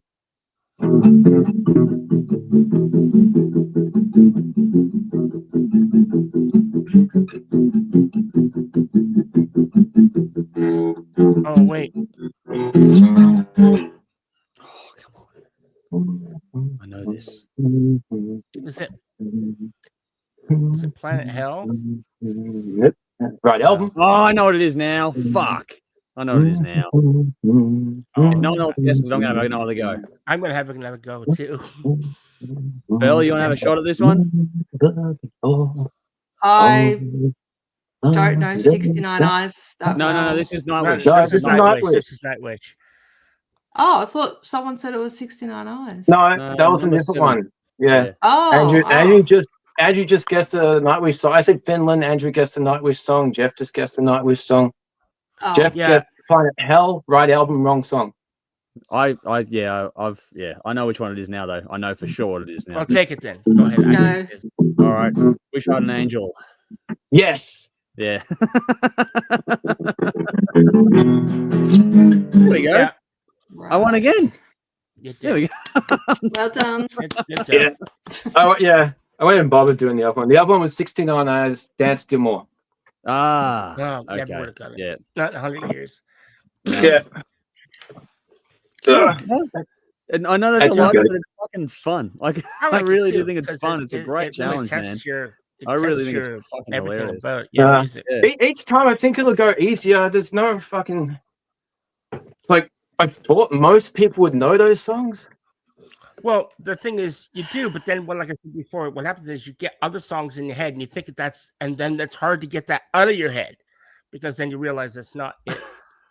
Yeah, that's like that. I was going through all the fucking songs, and I was going through lyrics, and you think I could get to the fucking chorus? No. Yeah, I tried to stick with the start of songs rather than verses this time. I tried to make it as easy as possible. No, I thought that was actually, for me, that was the easiest one yet. Like, genuinely, for me, that was the easiest one yet. So I thought fucking Nightwish would have gone really easily. I was surprised. I knew it was Nightwish, but I'm like, fuck, I don't want to burn it. And so I was like, I'd held off for a minute, and then we got around again. I'm like, I'm gonna have a no, that's good. Got it wrong one again, but no, for me, man, that was actually the easiest one because I don't know, I guess. Okay. So if I do it again, I was thinking. I know the limit is 11, but I was thinking if I do it again, I'll do 13 and do them alphabetically and do the first one would be A, band from A, second one would be B. Something. Okay, cool. Maybe ridiculously stupid. Easy. No, I think what we can do here, Dave, is almost like, you know how Bell had the charades thing the other week. Give us like a starts with or sounds like or something like that, and then that might. I'll just do it alphabetically. Like first band to be AC/DC or Aerosmith or something. Yep. Cool. Starting with A and then work from there. All right, cool. Just give us a letter to start with. Yeah, something like that to get us started, and then we'll be in the ballpark from there. I think. All right, mate, we'll try that one. I actually look forward to that. It'd be cool. I reckon that. Yeah. We'll see. I might just do something completely different because it's not. That was 10. It took forever. I liked it. I thought it was fun. Funny thing is, though, there was some good guesses in the comments too, by the way. But Rowan said, "Kind of love to see Dave sit up straight for a moment and for Andrew to lower the horns onto Dave's head." So that was something that was happening as a happy accident behind the scenes when it came to how it was working out, which is cool. All righty. All good, mate. I'll do the preamble on this one because it is time for the main event of the evening. Which I'm going to put one song in the comments and then the other song in the comments. And this battle is going to be interesting. Judging by the comments that are online in the poll, we'll see how this one plays out because there were some interesting commentary made here. But what we do every week is we are going through and picking we have battles each week now, which is the King of the Riff season. And this one is all to do with comeback albums. We went through, we polled the audience to start all this off with. We got the list from them, and then we had the opportunity we put the top two as the two most popular audience choices. Then we went through the list provided by the audience and picked out our own choices from there to see how we'd go making this interesting, because we all know what we've listened to a million times, and we sort of try and make this a bit more interesting, a bit more diverse. And we've gone and done that this week, I think, for sure. So this is round 3 of the Comeback Albums King of the Riff series. This is Def Leppard Hysteria versus Guns N' Roses Chinese Democracy. So Def Leppard Hysteria came in with the 4th seed placing. What we do is once we know what, apart from the 2 most popular ones, we go through and then work out by play count, which is the most popular one, and go through seeding. So this one's actually a bit closer than you think. So Def Leppard Hysteria comes in number 4. Jeff put this one into the pile. And Guns N' Roses Chinese Democracy came in number 5. So actually pretty close in play count, all things considered. And Dave made sure he locked that one in. But we do know behind the scenes here that if Dave didn't lock it in, we were pretty sure that Bell was going to lock it in. So we also know in hindsight that Bell had a chance to remove the album but didn't take it. And now we have to go through it as it is because she was going to remove it, which is the funniest thing about the whole mess. So that's the preamble, folks. That's where we're at. That is the main event of the evening. We're going to go through this one, give our thoughts on the battle. And in theory, Dave would go first because whoever picked the lower seed album gets to put their hat in the ring to go first. So we'll wait for Dave to come back in and we'll throw to him to get things moving along. But yeah, that's the preamble. Next week's battle is I'll just quickly tee off on next week's show then while we're waiting for this one. So next week coming up, we have Rammstein with their untitled album going up against Deep Purple Perfect Strangers. That's next week. And around that one too, we have all the usual stuff. The backup banger is My Choice or My Assignment. It's Living Through Mirrors with Everlasting. We're going to do February 1985 for the Fretboard Feud stuff. And Jeff has the guessing game next week. And like I was saying, the battle next week is Rammstein versus Deep Purple. But Dave, I've just done the preamble for what's coming up tonight. So it is Guns N' Roses versus Def Leppard. And you go first because, as is the rule for this season, the lowest seed, whoever picks it, has the first say. So open us up on this battle. Guns N' Roses, the lowest seed. Lower of the two, not the lowest. Oh, good. Used to it. 5. Yeah. Guns N' Roses, Chinese Democracy versus Def Leppard, Hysteria. One band has a guy who lost his arm. The other one has a guy who lost his mind. This is an interesting matchup. Def Leppard returned after a horrible accident, and Axl returned with a whole new lineup after many years of obscurity. Honestly, I don't have much to say about this. Everyone knows Hysteria, so I won't go on too much about that. And I've spoken at length about Chinese Democracy. If you like it, you like it. If you don't, then that's just really sad. I joke about Axl losing his mind, but if you read the lyrics to the Illusions albums, you can see he had a lot on his mind at that time, and he was struggling with a lot of things in his life, and he committed it all to song in the most beautiful way. The lyrics on these songs on Chinese Democracy showed he found some closure, peace, and understanding, which I love. You don't get that very often in music, especially these days. Songs usually just take you to a dark place and leave you there, and leave you feeling miserable, like you want to fucking slit your wrist. I love closure. Like the best writers in the world, like Phil Lynott and James Hetfield, they have done some amazing stuff. And I put Axl Rose right up there. Thomas Elapanian as well. There's probably the 4 best. Yep. Lots of ways to compare these albums. I'm keeping it simple and just going with lyrics. I think Chinese Democracy has more substance than Hysteria. Yep. And I also think this has some of the most emotive vocals Axl has ever sung. So easy win for Chinese Democracy. Yeah, cool. I think you'll be surprised at my thoughts coming up, Dave, but I won't get there just yet. But that's one in the books for Guns N' Roses, which means now we go to the other side of the coin. Jeff, you put in Def Leppard, so now we throw to you. Yeah, look, I think there's a reason why Hysteria is considered what it is, and there's a reason why it sold 25 million albums, because it touches everyone who listens to it. There's something that you're going to listen to this on this album, and it's going to reach out. There's something there for everyone, and that's truly the case. I think this album, is what? How many songs? 13 songs or something? And how many videos did they make? I think they made 7 singles. It was like it was 7 or 8 videos off this album alone. So look, each album. Each song that was released off this album just took the album higher and higher and higher in the charts, and it just didn't want to leave the charts. I remember when this album came out, the lead up to it was like, okay, Def Leppard, are they going to be back? What's happened? Blah, blah, blah. Then all of a sudden, because it's pre-internet days, all we had was like, the rock magazines and stuff. And they were saying, the Def Leppard's hard in the studio.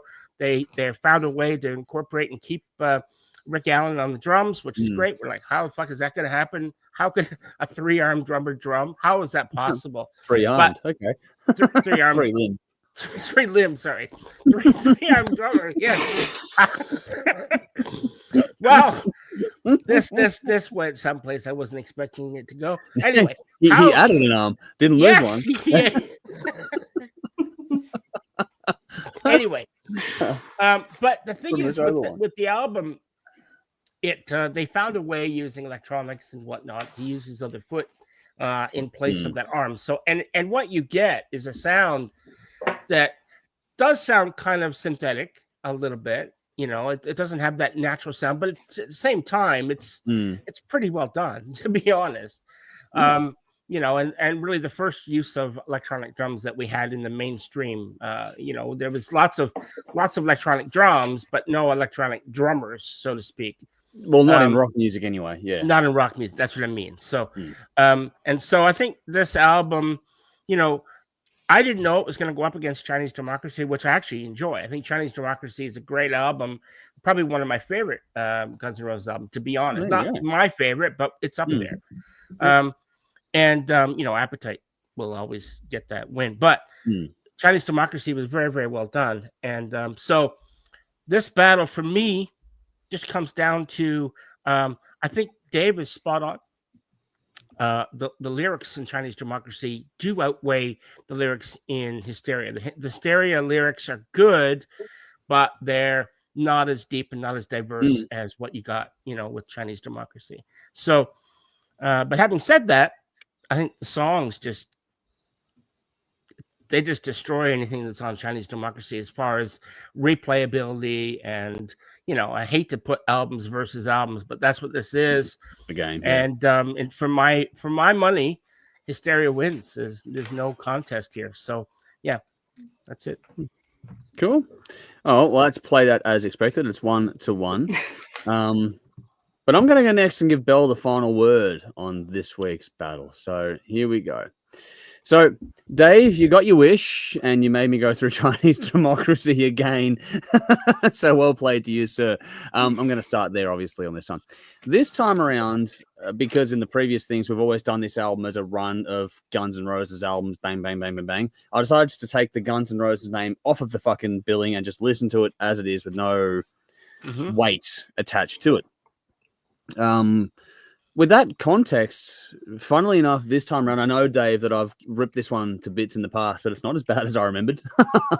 So to be fair, so without the baggage of a label, this was a lot easier for me to take in. I'm willing to admit there's some genuinely good stuff on this album now. And as far as the diversity on display, and as Dave mentioned, the lyrical content, it's really, really actually quite the interesting listen. It's well written, well performed for the most part. It's not a question of talent. And also, we're not getting My World. I'm not getting a redux of My World. So I'm grateful for that, because that track I'll agree with that. Yeah. But there's quite a few flavors in this album. It's definitely a product of the era. You can hear that 2000 to 2010 kind of era stamped on it. There's some sampling in there, and the overall tone, production-wise, of the album, it's locked into a time zone. But that said, it's quite the busy album too. There's a lot to take in. It has quite a few twists and turns, which makes it interesting.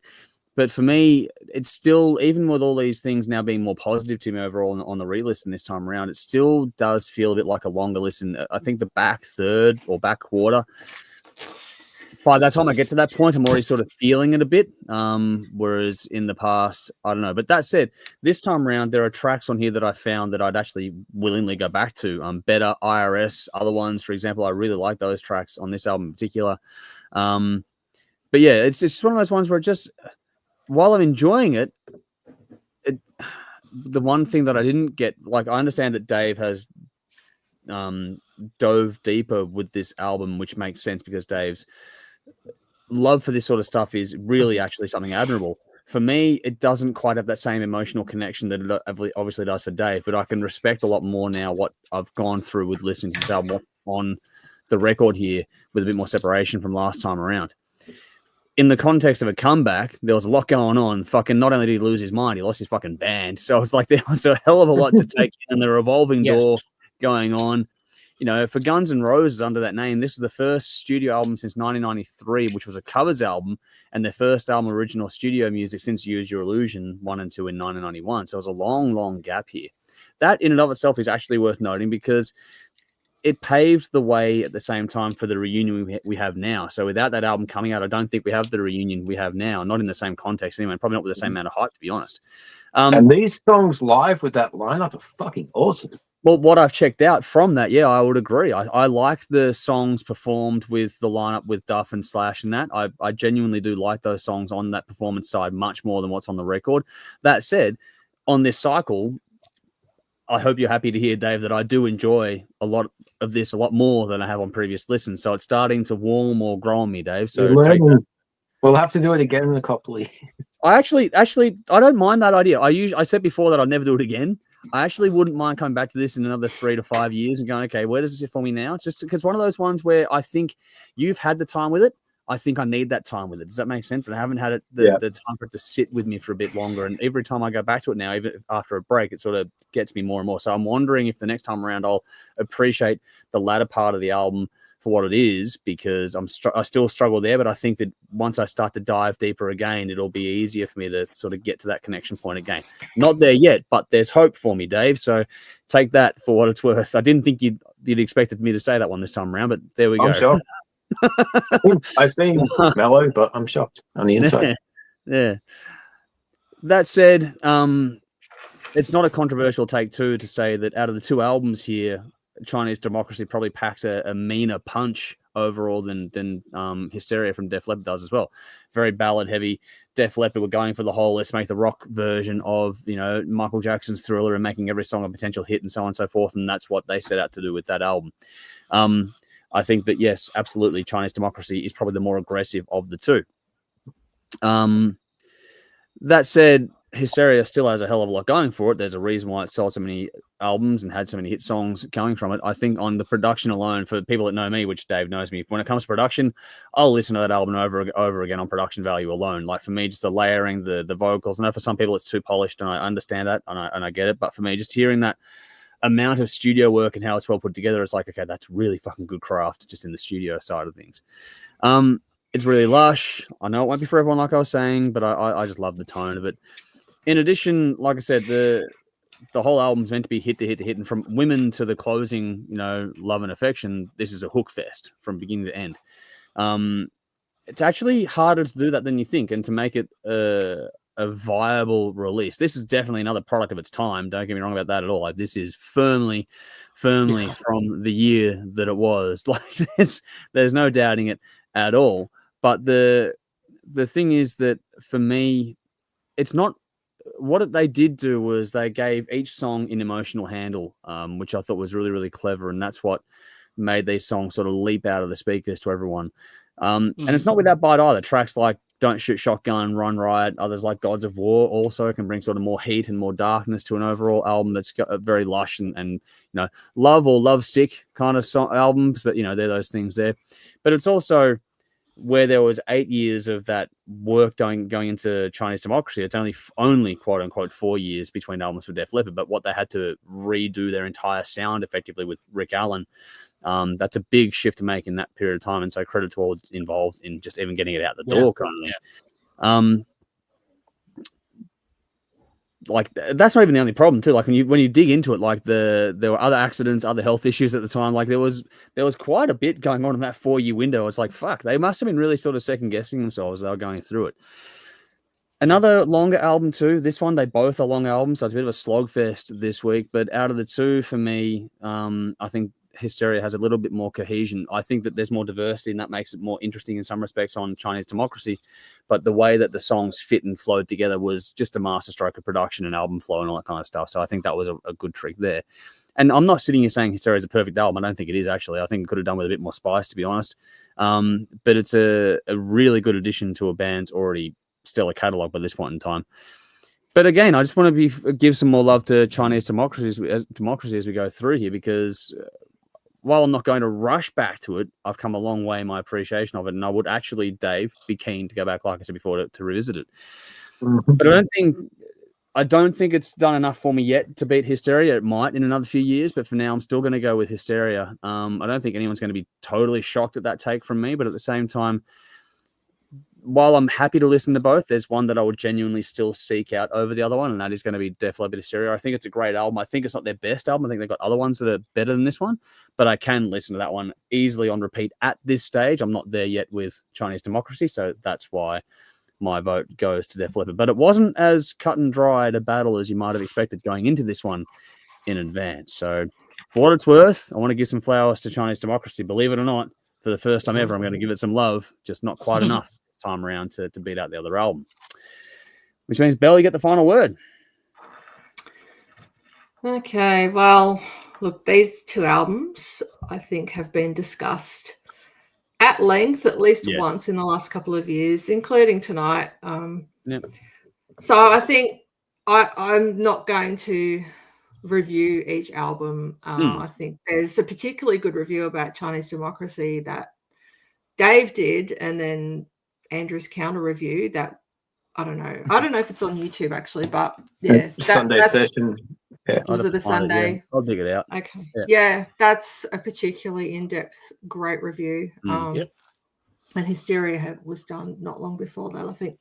So, and everyone knows it. And what was said here is great. So I'll just say a few things and then pick. So I'll start with Hysteria.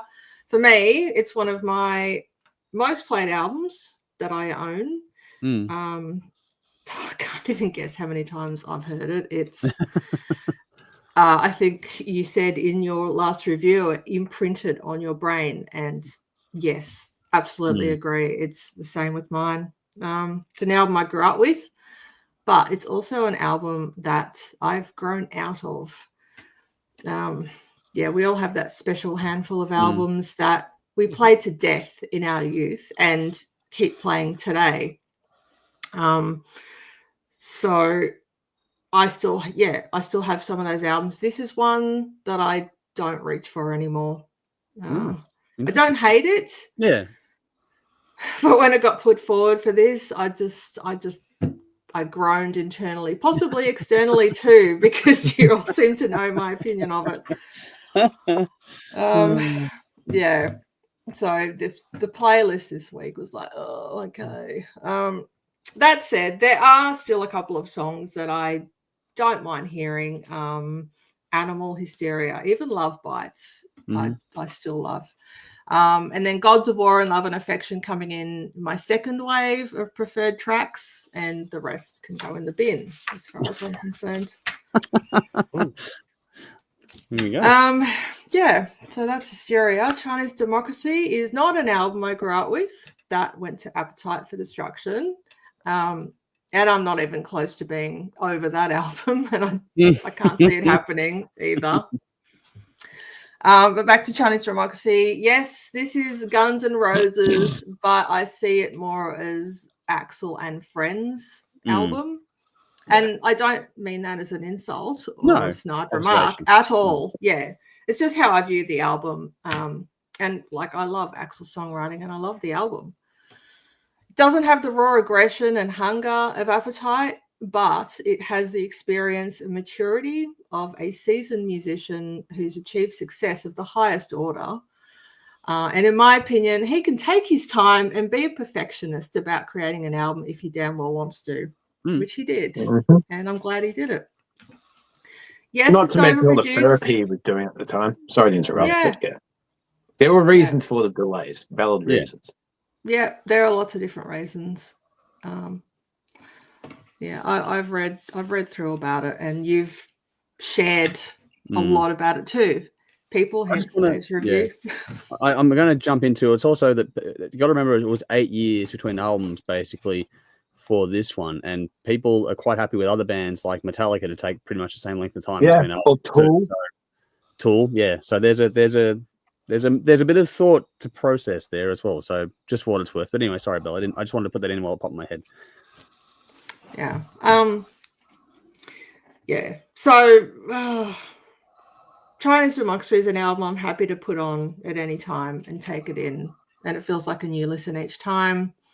Just intricate, interesting album. So yeah, my vote will go to Chinese Democracy. Yeah. Cool. It's funny how it's one of those ones where it plays out more or less as one expects. For me, anyway, knowing everyone behind the scenes, I know which way it was going to play out. Which means we do have to go with the tiebreaker, unfortunately. Which it is what it is in that regard. So I know, and it's one of those things where it's 50-50 for us, but we do have to choose one that goes on. Unfortunately, it's one of those ones where Again, I think it's a very valid series of opinions put forward here, and it actually was. I don't think anyone ripped anything, which was interesting to see in this particular battle as well. Well, in some ways, it's a bigger comeback. I think Chinese Democracy is a bigger comeback album than Hysteria. I mean, I get the whole thing with Hysteria, but was it 15 years between albums, wasn't it? About that. 2008. Yeah, this one took 8 years to do or something. I don't know. It was 8 years. 8 years to make, but 93 was their last album. They started work on this really around 99, 2000. The first thing you heard was, oh my God, that industrial song. That song was cool, man. That was on the great. End of Days soundtrack. End of Days I was like, soundtrack. fuck yeah, that was great. That's what I was missing when I heard this one for the first time. I was like, oh, where'd that go? Like, because if it had been more like that one, I was like, fuck, I was pumped when I heard that song. That was fucking killer. That's one of my favorite Guns N' Roses songs, like almost ever. Like, that's a fucking great track. I love it. But anyway, I just got to rip the bandit off now and just go, okay, well, we do have to go with the seeding on this case. So when it is a tie break for us behind the scenes. So by default, the two sweetest words in the English language, we have to go with, as it stands, unfortunately for people here, Def Leppard, just because of the tiebreaker and the seeding, which is done by play count. Nothing to do with any opinion here. It's just we have to pick a win when there's a tie. So that's how it's going to work. So that is as it is. So that one will go on to be the first one in round 7 to face off against either AC/DC or DOS, depending on how that goes when that round comes up. So that's coming up in a little bit. So Hysteria wins that? Hysteria wins this one just purely on the play count. There's no other way to split it, so we just have to go with that. That's as anticlimactic as that is, it is the way it works out, which is interesting because I'd be curious to see, because once we did the polling on this one, the polling was exceptionally one-sided, which I don't think is a shock to anyone here. But it's funny how I'd be very, very curious to know about people who voted on the poll, but also have listened to both albums back to back, especially, and then gone, tell us what you think from that point of view. Yeah. That's what I would love to say. It's not going to happen, but I'd be very curious about, how much people are voting with their bias, which is perfectly fine. Don't get me wrong, I'm not knocking it, but it's a case of everyone. We do as well. That's the same. Everyone does. People. No, I bet a lot of people haven't actually heard Chinese Democracy. That's what I would argue there, Dave. I would actually be curious to see how many people that voted for Def Leppard have actually listened to Chinese Democracy, because everyone's heard everyone. I don't care if you're a fan or not, you'd have heard tracks from Def Leppard, Hysteria. You can't not have. That's how big that album was. But I think on the flip side, how many people that voted for Def Leppard have actually sat down to listen to Chinese Democracy? And if they'd have done so, would it change their vote? I'd be very curious to see if people have any thoughts on that out there. I was thinking the same thing as last week when I was counting Alice in Chains and the Ancients. Well, everyone, just about everyone was voting for Alice in Chains. I'm like, I wonder how many people have actually heard this Ancients album. Yeah. Well, that's why we added to our current listening playlist every week to try and hopefully, get people to listen to these albums. And I didn't do it this week, but I normally encourage everyone to listen to the albums before making their vote. And we've had some good comments on that too on our YouTube channel. People saying that I did listen to them both and actually came away surprised and that too. So people have come away learning about an album, which is a cool part of the process for us as well as for people out there. But yeah, with it was a landslide, unfortunately. So the match is the match, and so we did, pick the same thing in the end of the day. So on the play count alone, and then by the audience polling, either way, it's the same result. So definitely goes through to the next round. What's Hysteria up against next?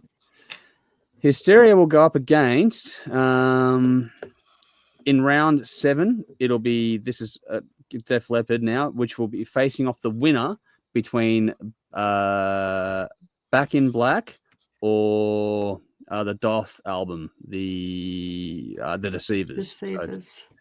So the winner of that battle will face Def Leppard later on. So that could set up an interesting showdown too, for the matter. So we'll see what happens there.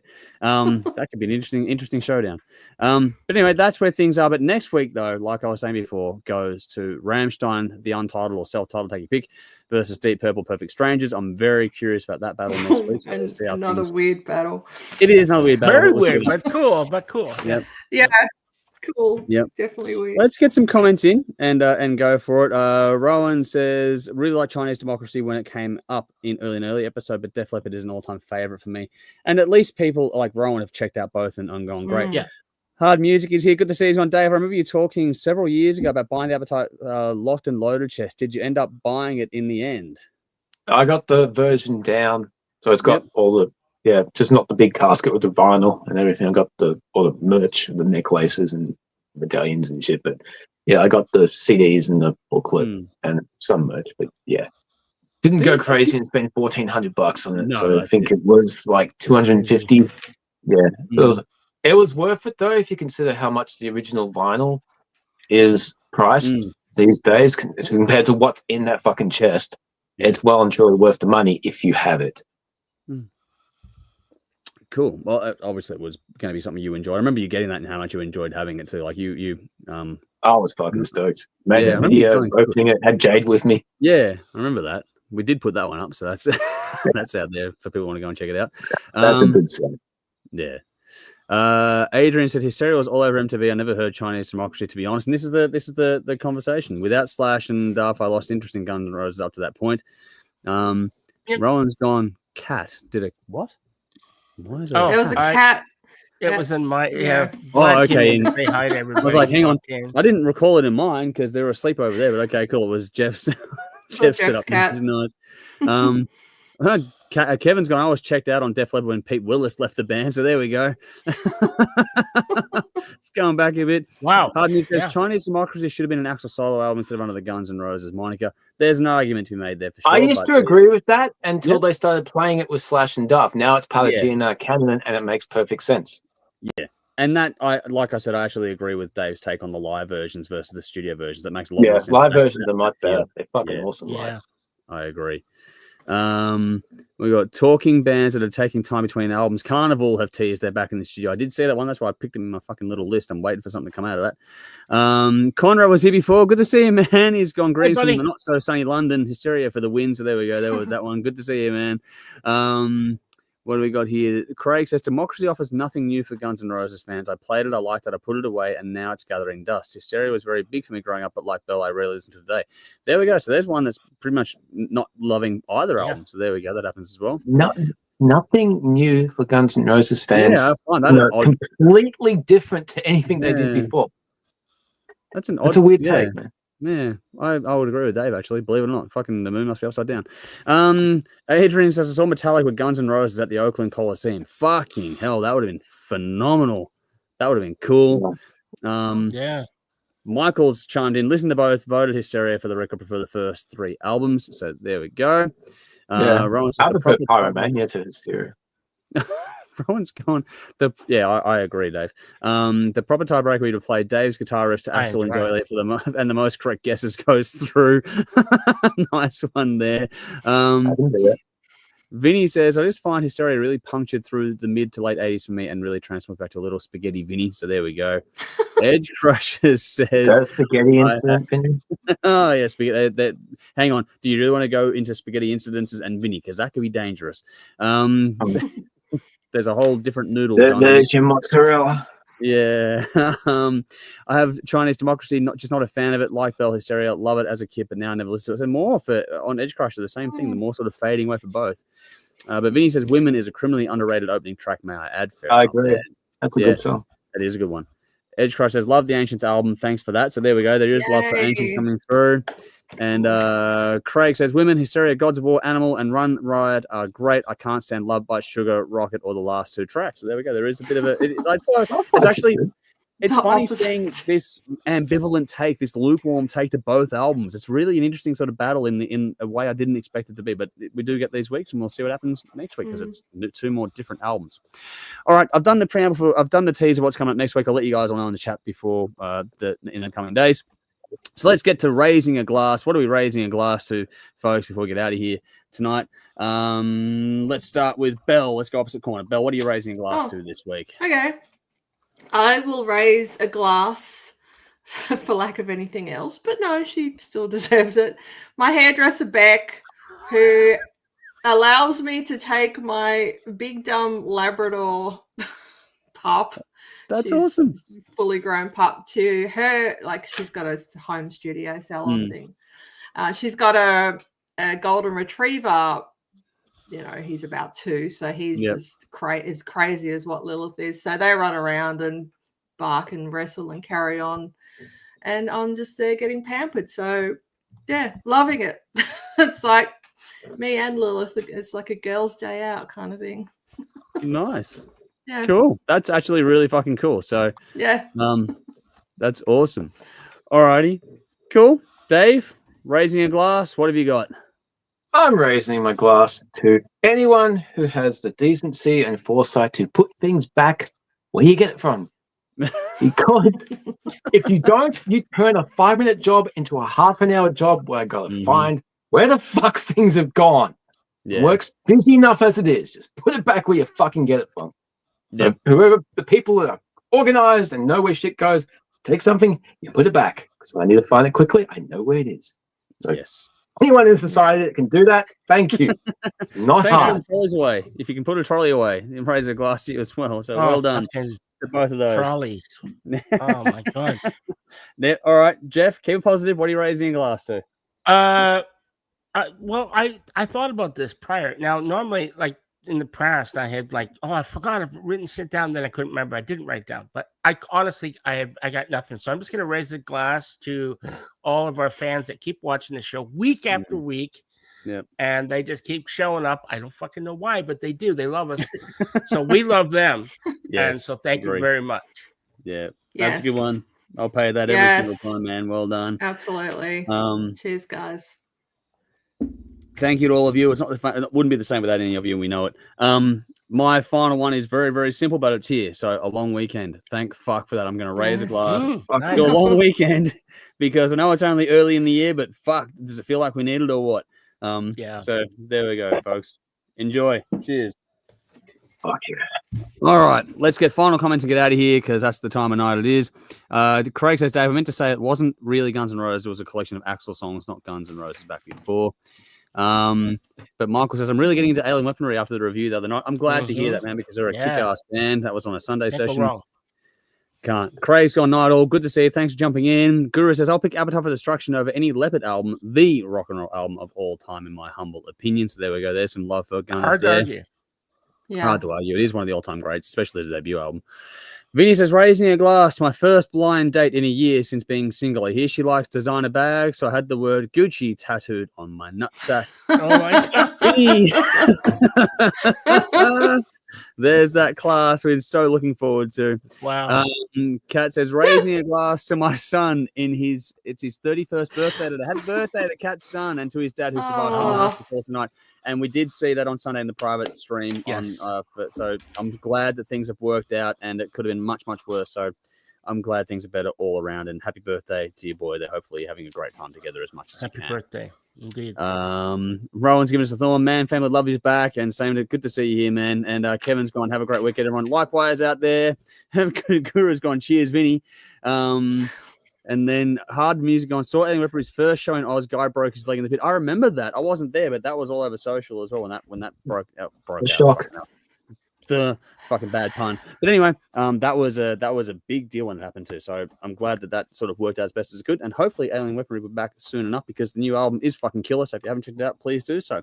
But that is it for now. We will see you all again, same time, place next week. Don't forget to check us out on TV as well. Saturday nights on Channel 39 in Melbourne. Thursday nights, Channel 44 in Adelaide.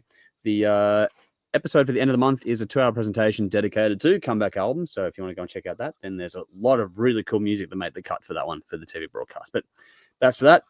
We're back again with more same time, place next week. Until then, a big thank you to Dave underneath me on the screen. Thank you once again for jumping in. Thank you to Belle as well, opposite corner to me. And thank you to Jeff as always too. Thank you all of you for another great fun night.